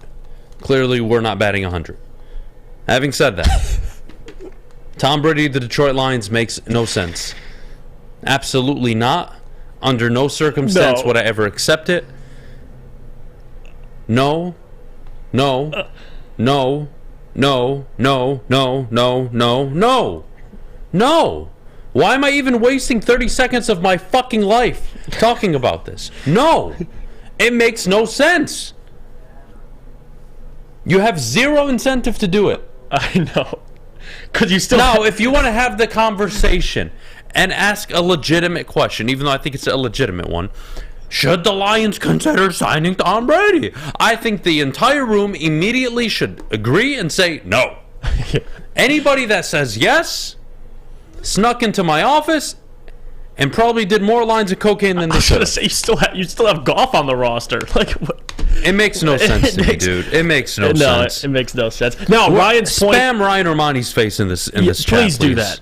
But to his point where... and the only part I agreed with in that reel or him talking about that was if Tom Brady, the ultimate legacy booster, would be to win in Detroit. He's right. No. He's the greatest. Yeah. He's got 7. Dude did it with the Buccaneers. Yeah. Which is even more... That's pretty impressive. Stop. Guardian alarm. Tom Brady, stay out. God. Stay out of Detroit. Please. God. Why do we do stuff like that? Like, why? Everything was going well. We were talking about the draft, the NFL playoffs. It was a Monday. Everything was good. Will on WoodwardSports.com says Brady would be a great backup for Goff. I wouldn't even sign him as a backup. Because every time Jared Goff would throw an incompletion, bring it Tom Brady! Imagine Brady holding like Jared's water bottle. I wonder what Maz had to say, because Maz hates Tom Brady. I'm sure he said no. Well, Maz liked it? He did not. You're lying. He was confused. Like, well, wow, also, I did argue with Maz yesterday. He would take Kirk over Jared Goff. So, you know what, Maz, I love the man. God, hey, these people. He's respected Tom Brady as he's been working here. So that's the least good news. I was commenting and you guys just airmailed me. I don't know what that was about, but oh well. I was commenting about Maz and Tom Brady and you guys just... Alright, back to muting my mic and watching some field hockey. There you go. There you go. That's what I like to hear, Fish. I comment on American sports. Where are we, Adam? We're in Michigan, which is located in the United States of America. I'm commenting on American sports. And, you know, I try to give you some wisdom, and you guys don't want it. So I can do a 2-hour show. Hold it down. All right, go. It's simple, so... All right, Fish, let's do it. All right. Should Tom Brady come to Detroit, Fish? Give us your take on that. Should Tom Brady come to Detroit? Should he? No. He's not going to. Would you sign him? No. I mean, I'd slightly consider signing him. No, you're a fuckhead. Mute your mic. All right. We'll take a break. When we get back, comparing the 4 coaches left. You just talked about how great he is, and then you don't want to sign him. Fish. Comparing the 4 coaches left to Dan Campbell, comparing the 4 quarterbacks left to Jared Goff. Where do the Lions stack up? Jeff and I will do that for the next 20 minutes, 30 minutes. We'll see how it goes. But before we do, Jeff, our good friends over at Guardian Alarm. Let me tell you about them, guys, because our friends at Guardian Alarm, we want to tell Tom Brady collectively, stay out. Because it is a new year, and Guardian Alarm is here to help you. Their professional technicians take the time to recommend security and automation solutions specific to your needs. They also have 24/7 monitoring to make sure Tom Brady does not enter Detroit. Call them any day, any night, and know that a Guardian team member will stay on the phone with you as long as you need. Technology backed by people as well. Their safety and security has been proven to work, and people are there that are proven to care. Call 1-800-STAY-OUT. Tom Brady, stay out of Detroit. Tom Brady, sorry, mate. Leave. Bye. Introducing the Planet Fitness Guide to getting that post-workout glow. Step 1. What's your why? More epic energy? Better sleep? Blow off steam? Step 2. Join Planet Fitness for just $10 a month and get moving in our clean and spacious clubs. Step 3. Bask in that post-workout glow. Join Planet Fitness today for just $10 a month. Join today at any of the 50-plus Detroit area locations.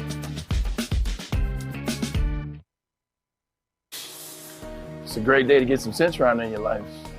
Okay. There it is. Centron, here we go.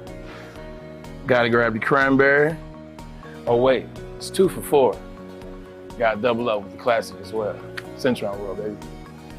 Centron, available at select Kroger's, and if you want to know how, go to @CentronWorld.com. You can get dope like me. You know what? Why wait?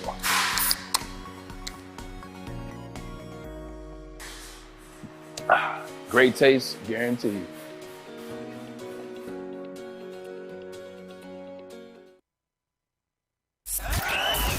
We are the network for Detroit by Detroiters. Welcome to the Woodward Sports Network. Let me tell you about my good friends over at Custom Health Centers. Life-changing decisions like Ryan Romani made, getting with Dr. Jason, consulting with his team. It's been unbelievable. He's fitting in his clothes. He's happier. He has a pep in his step. He's more confident, and I encourage all of you to do the same. 844-789-8446 for your confidential and free consultation with Dr. Jason. He's a good friend of mine personally. We share a lot of interests. We're both big David Goggins fans. I'm not sure if you guys have heard, but that's a big one for us. So I totally recommend them. I actually referred my brother to Dr. Jason. He's a bit overweight, and we'll see how his progress goes over the next few weeks. Nice. I'm excited to see. So wishing him luck, and thank you to Dr. Jason. But we're back here on the morning show, live, woodwardsports.com. I haven't seen enough Maz faces today. The corner of my eye, I look in the chat. I'm just waiting for the Maz faces. I'm not seeing enough. That's probably the best emote. So if you guys don't mind, I would love to see more Maz. That's probably as I look down at my screen. I mean, how do you not? Having said that, would you like to start with the coach or the quarterback? I'll let you decide. Let's do quarterback. Quarterback? We kind of got Okay. through a lot of coach talk already. All right, let's do quarterback. Jared Goff, and I want you to compare him to Brock Purdy, Jalen Hurts, Patrick Mahomes, and Joe Burrow. Where does he stack up with those four guys? And I'm not talking situationally. I'm not telling you to drop them in their place. No, we're not doing that. Jared Goff, pound for pound, compare him to each of the quarterbacks, advantages, disadvantages, is he good, is he not good? Walk me through them. Because what this will tell me, and what I hope it'll tell me, is one, I'll get a better idea of how far you are from contending, and two, do you have the right guy? And if you want, I'll start with Jalen Hurts. Jalen Hurts, to me, I don't think is miles ahead of Jared Goff. Do I think he's better? Yes, I do. I think the element of him running makes him so dynamic. But Jalen Hurts is a pass-first quarterback. You see how he's been able to tear up defenses all year with Devontae Smith, A.J. Brown. That was an excellent signing. Dallas Goedert, Miles Sanders out of the backfield. This is a very good offense. But I don't think Jared Goff is a grade and a half behind Jalen Hurts as a passer. I would even say they're equal as passers of the football. Now, as an athlete, Jalen Hurts obviously crushes that category. He's obviously been the better quarterback this season. I'm not arguing that. But throwing the football, I don't think it's that far off where there's such a gap. Now, you want to say they're even or Hurts is slightly above, or maybe you want to make the case that Jared Goff is above. I wouldn't say that. But I want you to get a better understanding of what your quarterback looks like compared to the next guy who's having success. And now I'll do Brock Purdy.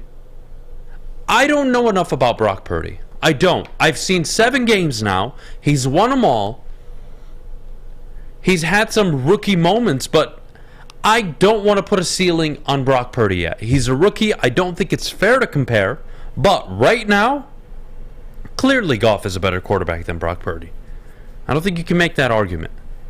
But why is Brock Purdy having success? Well, he has an excellent coach, an excellent GM, an excellent defense, an excellent offense. I mean, that team is unbelievably talented.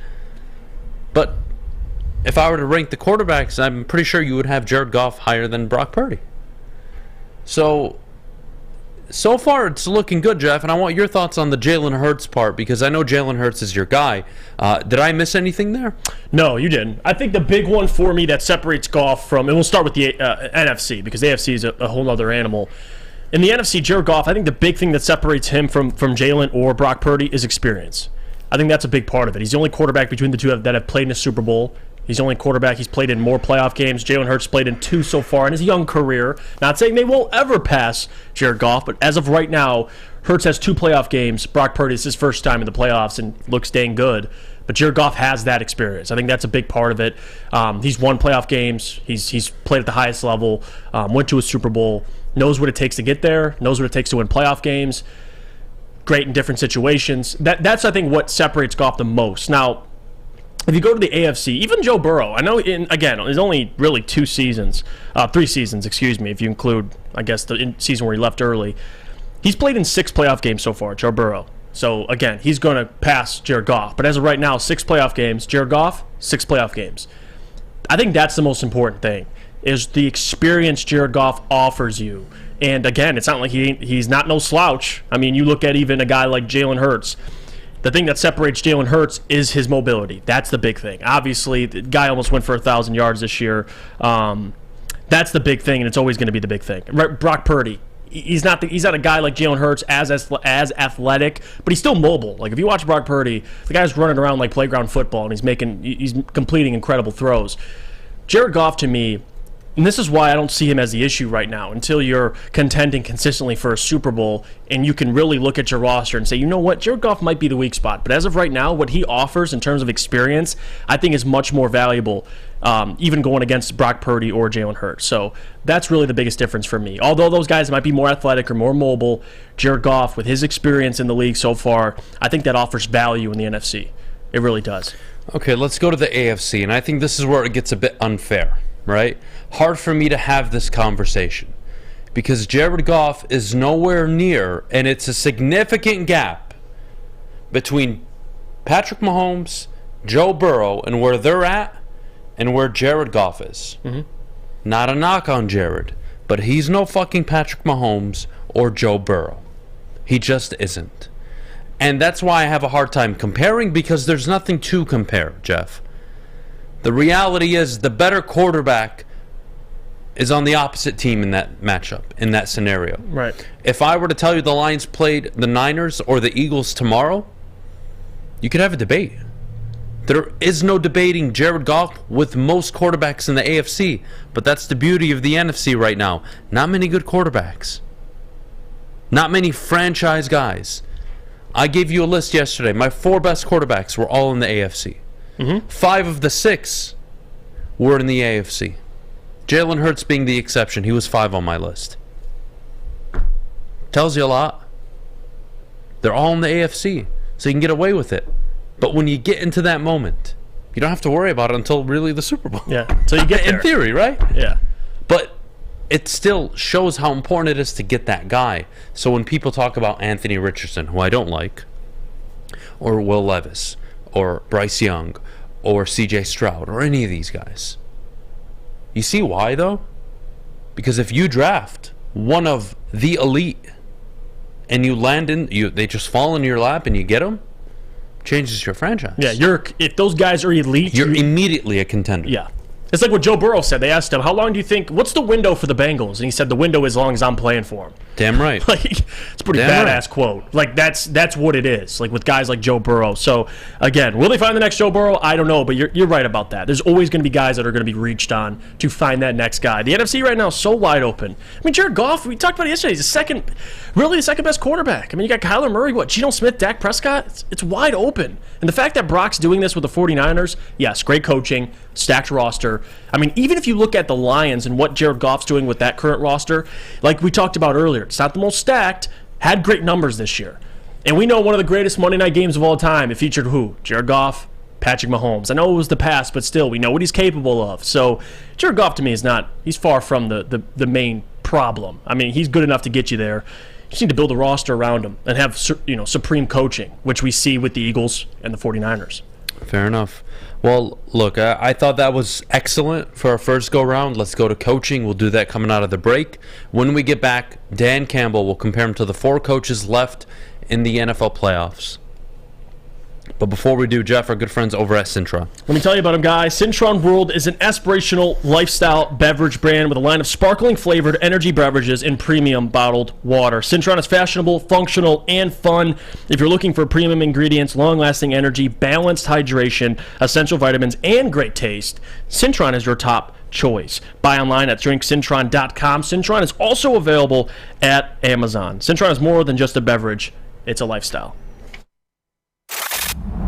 Love Woodward Sports? Love wearing clothes? Then you should be wearing Woodward Sports clothes. Check out our full line of merch at woodwardsports.com. Just click on Shop. We have all your favorite designs, like Dan Campbell kneecaps, Beverly Hills Goff, Woodward Golf, and of course, our own logoed out merchandise. Men, women, infants, kids all love Woodward Sports. Impress your friends. Impress your boss. Impress your dog. Buy Woodward Sports merch today.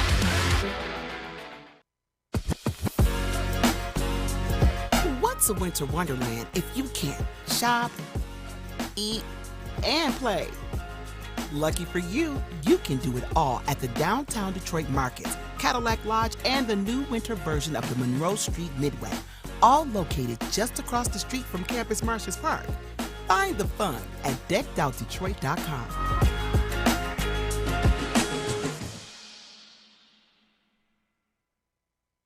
Hi, I'm John from Better Rate Mortgage, and to me, family is more than blood. That's why I have the biggest family in Metro Detroit. If you're looking to buy a house or refinance and need a loan, come get treated better than family by me and our entire team here at Better Rate Mortgage. We pride ourselves on giving you better advice, better service, and a better loan experience. That's why we are Better Rate. If you're looking for a new mortgage, come get treated like family. Actually, better with Better Rate Mortgage. Visit us at mybetterrate.com or call at 248-480-4467 today.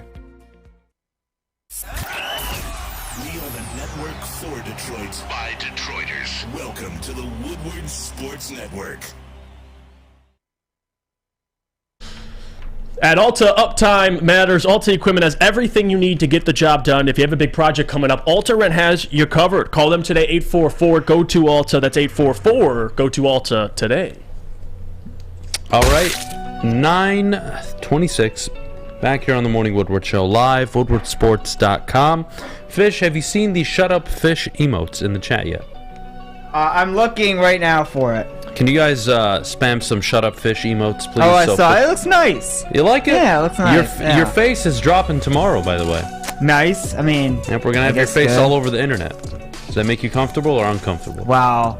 I don't know. I mean, I had to see it. Do I have a choice? No. There, yeah, so. And Fish, shout out to the person that donated $10 for you to slap the you-know-what out of Adham. I will say, back, I believe it's last year, I did stick a pie in your face. About this time last year. What was that over? What was that about? Fantasy football, something. Yeah, it was Adham versus Jeff fantasy football. I think it was regular season, though. I don't think it was the... Really? I took a pie to the face because I lost to him in the championship game? I don't think it was championship. I think it was regular season. Or it might have been championship.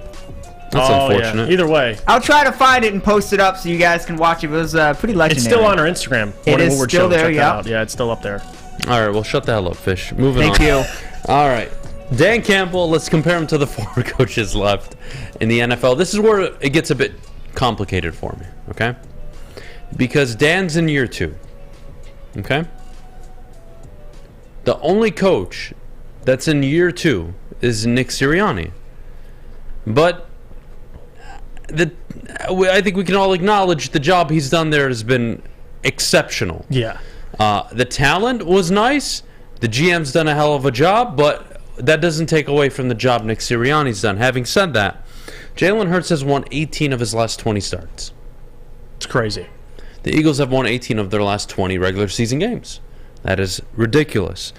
And Nick Sirianni was hired at the same moment in time that Dan Campbell was. And you can't compare them. Yeah. Back-to-back playoff appearances, their first playoff win, division title. You just can't compare them. And he's doing it with a second-round quarterback that, frankly, I didn't believe in, and most of the league didn't. And looking back, he probably would have gone in the top 6, top 5 probably. In that draft, yeah. No doubt. Okay, well, fast forward now. Kyle Shanahan. I can't compare Dan Campbell to him. Dan Campbell, won 3 of his last 4 games this regular season? Kyle Shanahan has been to 3 of the last 4 NFC title games. I can't compare them. Okay, Zach Taylor. Zach Taylor, 2 losing seasons his first 2 years in Cincinnati. Okay, Dan Campbell had a winning season his first 2 years. Okay, that's something, right? Now back-to-back AFC title games. Fuck. Can't compare them. Andy Reid, greatest offensive mind, one of the greatest offensive minds you could argue in NFL history. Can't compare them. Yeah. Very difficult to. At this stage where they're at now. Yeah. But how does he stack up? What qualities does he have? That's the question I'm going to ask you. Where, does he have the temper of an Andy Reid, but the aggressiveness of a Kyle Shanahan? I'm not sure what to pull away here, because it's hard to compare super hyper successful guys to a guy who I think can have success now, right? Given what he performed and showcased over the last 10 games of the year, but he hasn't done it yet, and he hasn't accomplished anything yet. And I find that's like you asking me to compare Mike McDaniel to any of these guys. I can't. Mike McDaniel has accomplished nothing. Right, and that hasn't even made the playoffs yet. Yeah, Tua got hurt. But even on top of that, too, I think the biggest difference... Oh, wait, excuse me. They did make the playoffs. What am I saying? Dolphins lost to the Bills, Adam. Duh. Yeah, they would have did more with Tua. But regardless, I think you get where I'm going. He still hasn't accomplished anything, though. Yeah. Hasn't won a playoff game, hasn't won a division. Yeah. 1 season as a coach. It's not enough. Zach Taylor's in year 4, at least. So... maybe in 2 more years with Dan, I'll have a better idea, but I just don't right now. And look at the thing that all 4 of these teams have in common is they improved. These rosters continually got better, and that's also a difference with Dan. I mean, Dan took over a complete rebuild, so there's still work to do. But the encouraging part is, like you just said, year 2, you have a winning record. And I think that's what separates, like Zach Taylor, for example, he had 2 losing seasons, but he never had a quarterback. He got Joe Burrow. Now you see the success he's having. Dan Campbell right now with Jared Goff, you had a winning record. And again, it's not no slouch on Jared Goff, but the reality is this roster's got to get better. That's the only way. If you're talking coaching ability, I'm not going to doubt Dan Campbell's coaching ability. Now, you have a small sample size, and that's really the big thing I'm here to kind of hammer on, is you got to see more of a sample size. How do they start next season? What do they look like? Are they disciplined? Do they look the same as last year early on, where you're sitting there and you're like, man, why did Dan do this? Why is Dan choosing to kick a field goal here? Why is he going for it here? But if things go as expected, I do think Dan can eventually compete with these coaches. I think it's more about the roster, and that's where Brad Holmes comes into play. And I'm not doubting his ability to find talent and continually find talent to add to this roster, but that's really what separates. I mean, the 49ers, John Lynch, the job he's done. I mean, Kyle Shanahan, excellent head coach, not taking anything away. But every chef, you need ingredients, right? And that's where Lynch comes in, or for the Eagles, or the Chiefs, or the Bengals. It's important. Well, I was told that Trey Lance was a John Lynch pick, and who was a Kyle Shanahan pick? Well, he would have won with Mac Jones, yeah, and Brock Purdy. Guys that are accuracy. You can manage the offense. He doesn't need guys that can scramble and make plays off script. It's like you just need someone that can run your offense. And I think Jared Goff's good enough to do that for the Lions. I think we agree it's difficult to compare coaches, right? Yes. Now, you want to compare Dan Campbell to anybody, it would have to be the guys that are not in the playoffs. You look at Robert Saleh. He took over a similar rebuild as Dan Campbell did. Now, Robert Saleh showed promise on the defensive side of the ball, and they clearly now need a quarterback. It's positive in New York. I think disappointing to an extent given how they ended the season. But clearly, if you bring in a Derek Carr or a Jimmy Garoppolo, the Jets have at least a chance to make the playoffs. But agreed. Are they division contenders? Not in that division. Hell no, they aren't. So that's where things get difficult. And if you just want to keep comparing Dan with coaches that he came into the league with, half have been fired. And the ones that are left over are Robert Saleh, Nick Sirianni, and there's one more, Arthur Smith. 3 of those, offensive coaches. All offensive minds except Robert Saleh. Which we'll see. how that progresses. But that's at least what the Lions have going for him. Dan Campbell, the identity he wants, I think it fits what these coaches in the NFC are looking at. It's dominating with their offensive line. Lions got an offensive line. They run the ball. They're physical. 49ers and Eagles are both very physical teams. Dan wants this Lions team to be very physical. There's traits you like, but we can both agree you need more of a sample size with Dan. I can't sit up here and say Dan can compete with Kyle Shanahan or Sirianni when I haven't seen him make the playoffs yet. I got to see it. Public Enemy asks, hey, this is a good question. Who is better between Saleh and Campbell? And if I'm honest, I don't think you can answer that. Yeah, I was just going to say that. I don't think it's fair because for the qualities Dan Campbell brings to the table, there are qualities that Robert Saleh brings to the table. Yes. What the Jets would do to kill and have of your offense, you would kill to have for the Jets' defense. So I find that very difficult. Dan Campbell has a winning season, something Robert Saleh can't say he has, but Robert Saleh overall has a better record, I believe, no? Or they're very similar. I want to say they have the exact same record. I could be wrong, actually. But I'm pretty sure it's very close, maybe a game or two off. So you can't even point to that and say that's the X factor. Right. So what is it? I don't think you can answer between the two who's better. Yeah, one thing you can say is both those guys, what they were brought in to do, they've gotten a lot of effort out of their team, right? Yes. High energy guys. Yep. One has improved the defense, one has improved the offense. I don't think I have an answer. Now, do I think Dan's better than Arthur Smith?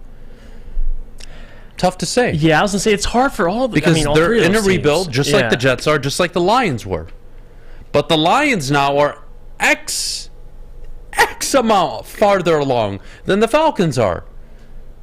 What do the Falcons need? Wide receiver, quarterback. They need a pass rush. They need a lot.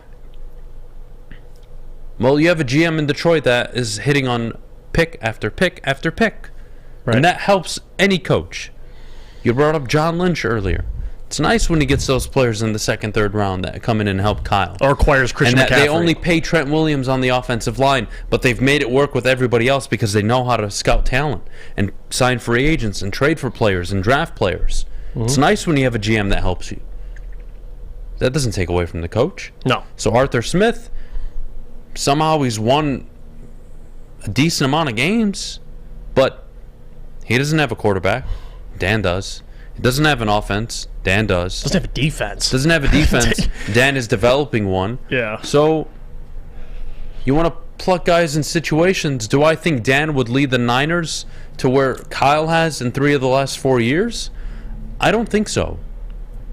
But I don't want to play that game. You know how I feel about doing that. Because we don't know. Because we don't know. Yeah. So I don't want to assume and try to say things are definitive when they're not. So I find this very, very interesting. But what does Dan Campbell have that the Jets don't and the Falcons don't have? Jared Goff. Nope. Yes, but not the answer I was looking for. Oh, in terms of traits? No. Or what does he have supporting him that the other two just don't have, and it's not even close? I would say Jared Goff was a good answer. Yeah. But it's Brad Holmes. Great general manager. Yeah. He has an excellent general manager. That's true. We'll take a break. When we get back, we'll continue the conversation. We'll dive a little more into the playoffs, what it means for the Lions next year. I've really enjoyed today, so feel free to chime in, any of you, whenever you want. Jeff and I will acknowledge it. Of course, mailbag coming up at 9:50, but before we go, Jeff, our good friends over at Big Boy. Well, guys, wintertime in Detroit is always better with comfort foods from Big Boy. You can try the classic meatloaf or the Cajun chicken Alfredo. But how about breakfast as well? Stop in a Big Boy. You can get the stuffed potato pancakes or the lumberjack Santa Fe Garden or Blockbuster. Stop by your local Big Boy today. Love Woodward Sports? Love wearing clothes? Then you should be wearing Woodward Sports clothes. Check out our full line of merch at woodwardsports.com. Just click on shop. We have all your favorite designs, like Dan Campbell kneecaps, Beverly Hills Goff, Woodward Golf, and of course, our own logoed out merchandise. Men, women, infants, kids, all love Woodward. Impress your friends. Impress your boss. Impress your dog. Buy Woodward Sports merch today. When it comes to making your haircut truly an experience, there's no better place than Lady Jane's Haircuts for Men. Come to any one of our 26 Metro Detroit locations for an award-winning haircut experience and qualify for a chance to win a down payment for your dream home up to $200,000. Our precision haircut and talented stylists will have you looking good, feeling good, and give you a chance to change your life forever. Lady Jane's Haircuts for Men, open 7 days a week. Walk in anytime. It's wicked awesome. We don't like to brag that we are the toughest sports network in Detroit, but we do have a guy named Darren McCarty on our side. Lemieux and McCarty, who've had a good knockdown drag up. There they go, right on the whistle. Baby, talking to one another. Woodward Sports. Chili Peppers Tanning is where you'll find all the cleanest salons in the D with spotless, sanitized rooms and trained and certified tanning professionals. You can join the Pepper Club for all the best deals. They'll beat all competitors by $5. ChiliPeppersTanning.com. Hottest bulbs, hottest deals, darkest tans, your vitamin D headquarters, 27 locations, and more on the way. Chili Peppers Tan! An interesting development as of 11 minutes ago from Full Send Sports. The Green Bay Packers reportedly are willing to move off an aging, awful contract with Aaron Rodgers for 2 first-round picks. Now, I want you to get a visual of every GM that wants a quarterback when they called Green Bay. Hello? Hey. Yeah, we're interested in Aaron. 2 first-round picks? Go fuck yourself. 2 first-round picks for Aaron Rodgers with that contract. Yeah, okay. Not gonna happen. He's not worth a first-round pick. Well, someone's gonna bite the bullet. I hope no you know one's that. biting the bullet. The contract is awful. He's maybe worth a 4th-round pick. Can I report that? I want to put this to. This is Dov Kleinman, who kind of, I don't know if he works for a specific organization, but he just covers the NFL. He's very known on Twitter. He also added Peter King shared the column that you're reporting. Yep. And he also put King adds that Jets owner Woody Johnson would happily pay that price, 2 first-round picks. The question remains if Rodgers would ever want to play in New York. There you go. Talking about Saleh, why Aaron Rodgers? Does anybody use their brain? The salary cap figure alone. Now, can the Jets afford it because they're so young? Yes, they can. Who's Aaron throwing to? Garrett Wilson? Who else? I mean, they got to figure that out. My boy Tyler Conklin. LCN, baby. He struggled in Green Bay this year for this exact reason. He thinks it's going to be better in New York? With no OC at the moment? What, they're gonna go hire Nathaniel Hackett in New York, right? And get that whole gang back together. Get the fuck out of here.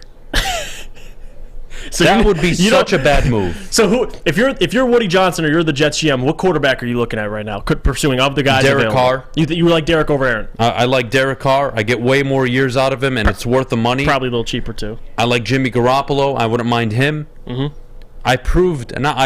My coach proved a stable Mark White is enough to win some games. Imagine a better quarterback. Imagine going out and getting a better wide receiver in the draft or free agency. Okay, now we're talking. The Jets, to me, have 2 simple moves. You look at the free agency class for wide receivers this upcoming year. You've got Nelson Aguilar, you've got Sterling Shepard, you've got Randall Cobb, Marvin Jones, Julio Jones, Alan Lazard, Jacoby Myers. You got a lot of guys here. Jarvis Landry. What they need to do is they need to go get their hands on Marvin Jones. They need to go get their hands on Alan Lazard if possible, or Jacoby Myers. You got to add one of them because it's not a great free agent class. It just isn't. You want to go younger, you can go Alan Lazard. If you want to go older, go Marvin Jones. Bring in an old vet and go bring in a Derek Carr. Go bring in a Jimmy Garoppolo and call it a day. Jimmy Garoppolo will cost nothing. They got Brock Purdy and Trey Lance. He will cost you nothing. What are you waiting for? Aaron Rodgers? I'll pass. I'd rather die than give up 2 first-round picks for Aaron Rodgers. Because I do not have a Super Bowl window with him as my quarterback in New York. Because in New York, you know what would happen? He would be the 3rd best quarterback in his own division. that is probably Josh Allen and Tua would be ahead of him. Yeah, and that's you want to go through the AFC? Lamar would be ahead of him. Joe Burrow would be ahead of him. Oh, Lamar would be ahead of him. Like where you're going I with that. put him in my top 10, dude. You act like I think he's a fucking scrub. Anyways, moving on. You go to the next division. The AFC South. Lawrence will be better than him. Yeah. And then it's trash everywhere else in the South. Or maybe Malik Willis, right? The Malik Willis people. yeah. Maybe he's better. Could be. You go to the West. Mahomes is better. Herbert's better. Mm-hmm. I can't say Russ is better, so he's got that going for him at least. And then we don't know who's going to be the quarterback in Oakland. But even or Vegas, excuse me. I feel like the Jets at this point, you'd have the third best quarterback no matter, I feel like, who you pursue. Like, who's out there better than Tua or Josh Allen? Like, Derek Carr would still be the third. I think Derek Carr's on the level of Tua, but I don't think anybody's better. It's not saying much. I think Tua's... Jets Tua are in a tough looks position. better because of his situation, his surroundings, Jalen Waddle, Tyreek Hill. Now, you put Aaron Rodgers in Miami, I think that would be an interesting fit, but can you afford it? Would you put Derek Carr there? I think that would be interesting, but there's limitations with these guys. There just are, and you have to accept it. I would not trade those first-round picks. Now, Lamar Jackson? New York? No, that wouldn't work. Lamar Jackson to Miami? No, that wouldn't work. He's got to throw the football. I'm such an ass. I watched his MVP season. I think he'd be capable. All right. I'm just joking. I know he's capable of throwing the ball. My issue with him is he's primarily a runner. That's it. I've made it very clear. I think he can play the position. I think he's top 10, top 11. You can argue. No problem. But if I'm paying my quarterback, he's not the guy I'm paying. He's just not a franchise quarterback to you. He's just not a franchise quarterback. No, longevity matters for a franchise quarterback. You can't be a franchise guy if you only gave me 6-7 years. But if we're winning in every one of those years, I'm okay with it. Dude wins games. Why haven't the Ravens re-upped him? Because it's probably that price tag, which I can understand. I think $50 million, that's a lot for anybody. But at the end of the day... Can he overcome his surroundings? I mean, when they put Snoop Huntley in there, they couldn't get past 13 points until the playoff game, which they took a lead. But that offense is abysmal with or without him. Like, that's the point I'm making. But anyway, moving on. We don't got to talk about Lamar today. Save it for another day. Yeah. All right, mailbag time coming up. Get your questions in the chat. Jeff and I will answer them when we get back, of course. But before we do, Jeff, our good friends over at Swiss Insurance. Let me tell you about Swiss Insurance, because you can check with them this week for your commercial review. Swiss can help make sure you have the proper coverage. Swiss Insurance, give them a shot and you won't be disappointed. Contact them, mark@swissins.com for more information. By now you know me, Christina Gennari, as the obvious choice in real estate. And you know my website, soldchristina.com, as your #1 resource for buying or selling your home. Myself, along with my amazing staff, pride ourselves on making your home buying and selling experience a relaxing and easy one. Come see why we are the obvious choice. Christina Gennari at soldchristina.com, the obvious choice in real estate.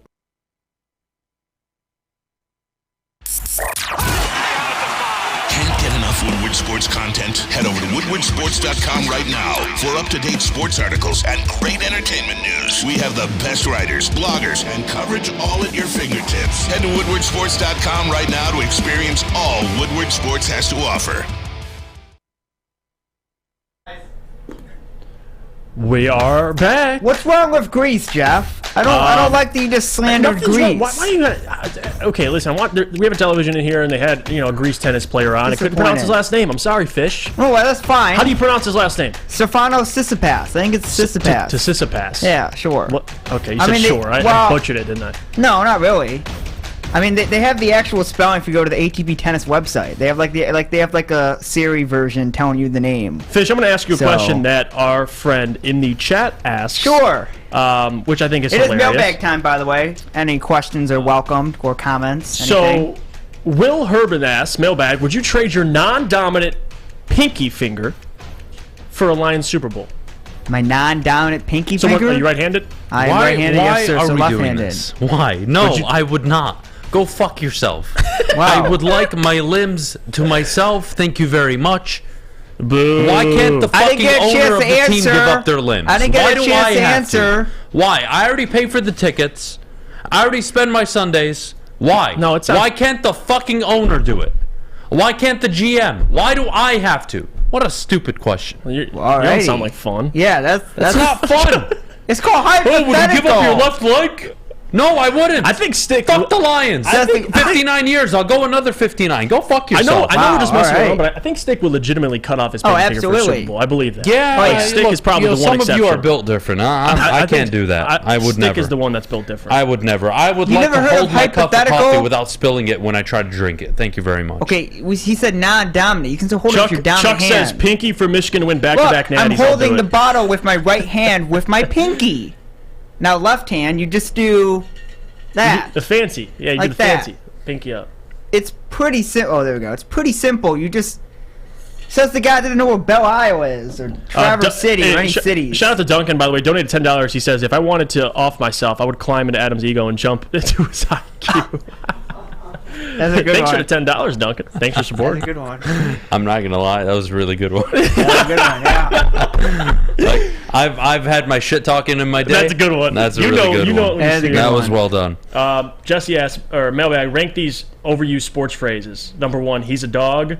2, they need an adult in the room. 3, he's not going to turn it over. He's a game manager. Wow. That's a good one. Overused, He's a dog. Number 1, he's a dog. Yeah. He's a dog is overused. 2, they need. I think it's in the right order. I think it's 1, 2, and 3. I think you nailed it, Jesse. Since it didn't get answered yesterday, Adam 50 Woodward subs says Jaguars don't make the playoffs next year. Yeah, I'll take that bet. But what do I give you in return, Bo?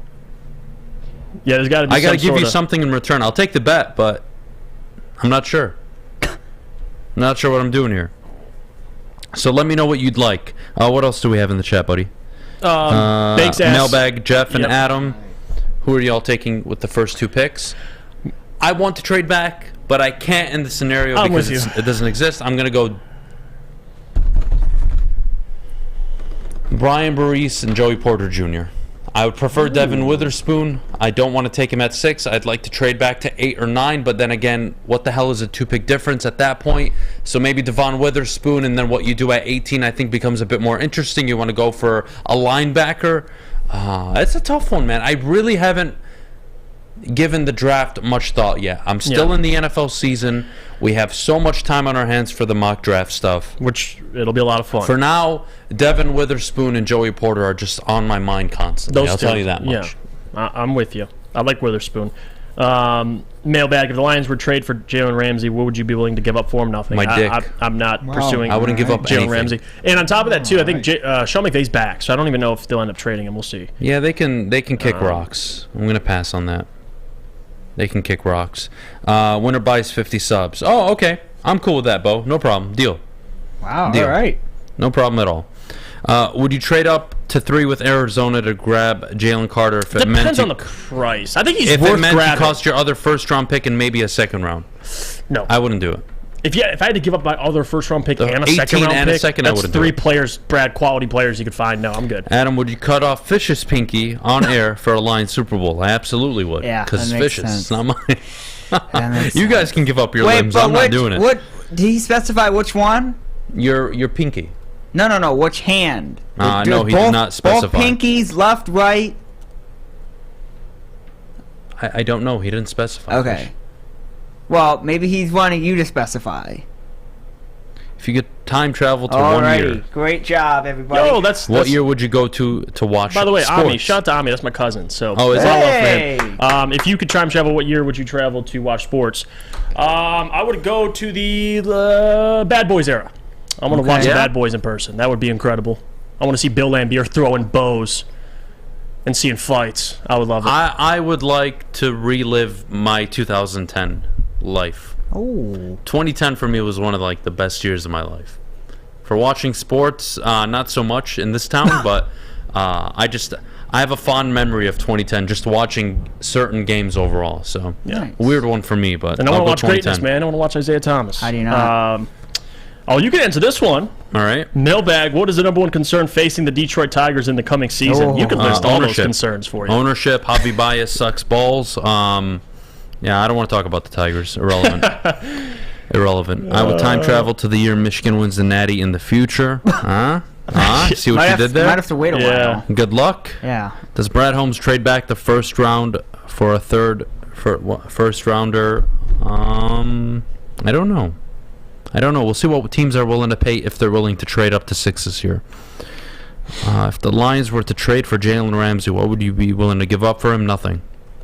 I'd be willing to give up nothing. Oof. What else we got? If Bias comes out smoking balls, you better not backtrack, Adam. Jester, let me tell you how this works, okay? Let me tell you how this works. If you suck dick at your job, you get criticized. If you perform well, you get praised. If you don't like it, don't watch the show and don't watch sports talk in general. If you aren't good at what you do, you're not going to get praised for it. Maybe I should come out this year. You know what? Oh, boy. I got it all wrong this year. I've got a baseball bat for you. We should have absolutely been praising the job that Cliff Kingsbury was doing in Arizona. Phenomenal. Excellent. Should have never gotten fired. Nope. Phenomenal head coach. Brilliant offensive mind. Fucking retards. Unbelievable. These people, man. What are you going to do? Trade Swift for picks and sign Pollard. Pollard broke his fibula. Yeah, no. I feel so bad for him. I don't think that's going to happen. I don't think that's going to happen. It's terrible. Adam, would you downgrade Josh Allen from a top 5 quarterback after having 27 total turnovers this season and leading the NFL in the last 2? No, I wouldn't. And I'll tell you why, Public Enemy. Josh Allen is so talented, elite, unique in so many ways. Do I think he needs a run game? Yes. Do I think he needs to cut back the turnovers? Yes. But the Bills have one big problem. They rely on his mobility. And I don't like that. Stop relying on it. Beat teams within the pocket. That's why you traded for Stephon Diggs. So they need to run him less. You want to run him at the goal line like the Eagles do with Jalen Hurts to an extent? I don't mind that. It's a weapon. Use it. Right. But if you think him running the ball 13, 14 times a game is healthy, it's just not. Now, does he not get injured as often because he's so built? Sure, you can get away with it for now, but to me, Josh Allen's a top 5 quarterback. They just got to use him differently. You cannot rely on that ability because when it does go away, just like you saw with Ben Roethlisberger, then what do you have? You got to be able to win from with the pocket, man. You have to win from within the pocket. Jeff, what else we got here, buddy? Do you see Swift breaking out this year? Yeah, we've been saying that for 4 seasons, man. I'm pretty over this. You know, it's funny. That's so true. Every year we've had this conversation the last 2 seasons. God, like, will he break out this year? Will he break out this year? I think Swift will be productive, but I don't expect a 1,200-yard season from him on the ground. Maybe combined yards. Will says, do more Tigers content, bro. They should give me a fucking reason to. Yeah, I was going to say, what do you want to talk about, please? They should give me a reason to. What do you want to talk about? Go Who's the out, Malik watch Willis for Woodward Flores. Sports in this draft? Oh, that's I'm a gonna good say, one. Who is it? Anthony Richardson. If you think taking him at 6, that to me is Malik Willis written all over again. And I think it's similar because both are projects. Every quarter, but that's what they say when about are we Malik. going to He's learn a project. That the running quarterback has a place in the NFL, but they can never reach the potential of a Joe Burrow, a Patrick Mahomes, a Trevor Lawrence, a Justin Herbert. They just can't. Get me a guy that can win in the pocket. But at least he played in a much tougher division, but still. I think Anthony, he's bigger. There's things you like about him, but yeah, I'm not. There was many scouts that said he should have returned for one more year. He chose to declare. We'll see how that works out. That's good for him. Yeah. That's good for him. I hope we don't take him. Adam doesn't like black quarterbacks. No, I do not. Oh, my God. I agree. Oh, God. Jalen, Carter, Will Anderson, Bryce Young, Stroud, and Johnston are worthy of the number 6 pick. Yeah, God, because they're not going to be there. Yeah, Quentin Johnston, I would never take at number 6, by the way. That was spoken from God, so you put some respect on his name. Adam, wouldn't drafting Bijan Robinson be better than drafting it for an inferior defensive player who isn't ranked as high as Bijan? What was the question? I don't know how I feel about drafting Bijan at 18. I just don't. I'm going to be honest with you. I'm not. If I had to choose, I wouldn't. But if he's taken at 18, I wouldn't hate it. I wouldn't. Because if you look at the running backs in this draft, there might be guys you like, but after Bijan, there's there's a little bit of a drop-off. And if running back is something Brad Holmes wants to target, I won't hate the decision to go get Beydoun. I really wouldn't, because he can actually help you right away, unlike Anthony Richardson. So I wouldn't have an issue with it. But still, pursue defense. That's number one. Please do not draft a corner in the first round. This deep class. Grab one in the second round, as Jeff says about Forbes. Andrew, you're the same fucking idiot probably last year that said don't take an edge rusher at number 2 because it's a deep class. Boye Mafe, George Karlaftis, you fucking idiots. Well, Andrew, shut the fuck up and take the best defensive player available. But he's right. There will be good corners in the second and later rounds. But maybe Love you, Andrew. Maybe not as good as the guys going early in the How first. are you going to turn that around? Because I'm an angry person. I don't actually hate him. All right, I like Andrew. Thank you, Andrew, for the question, by the way.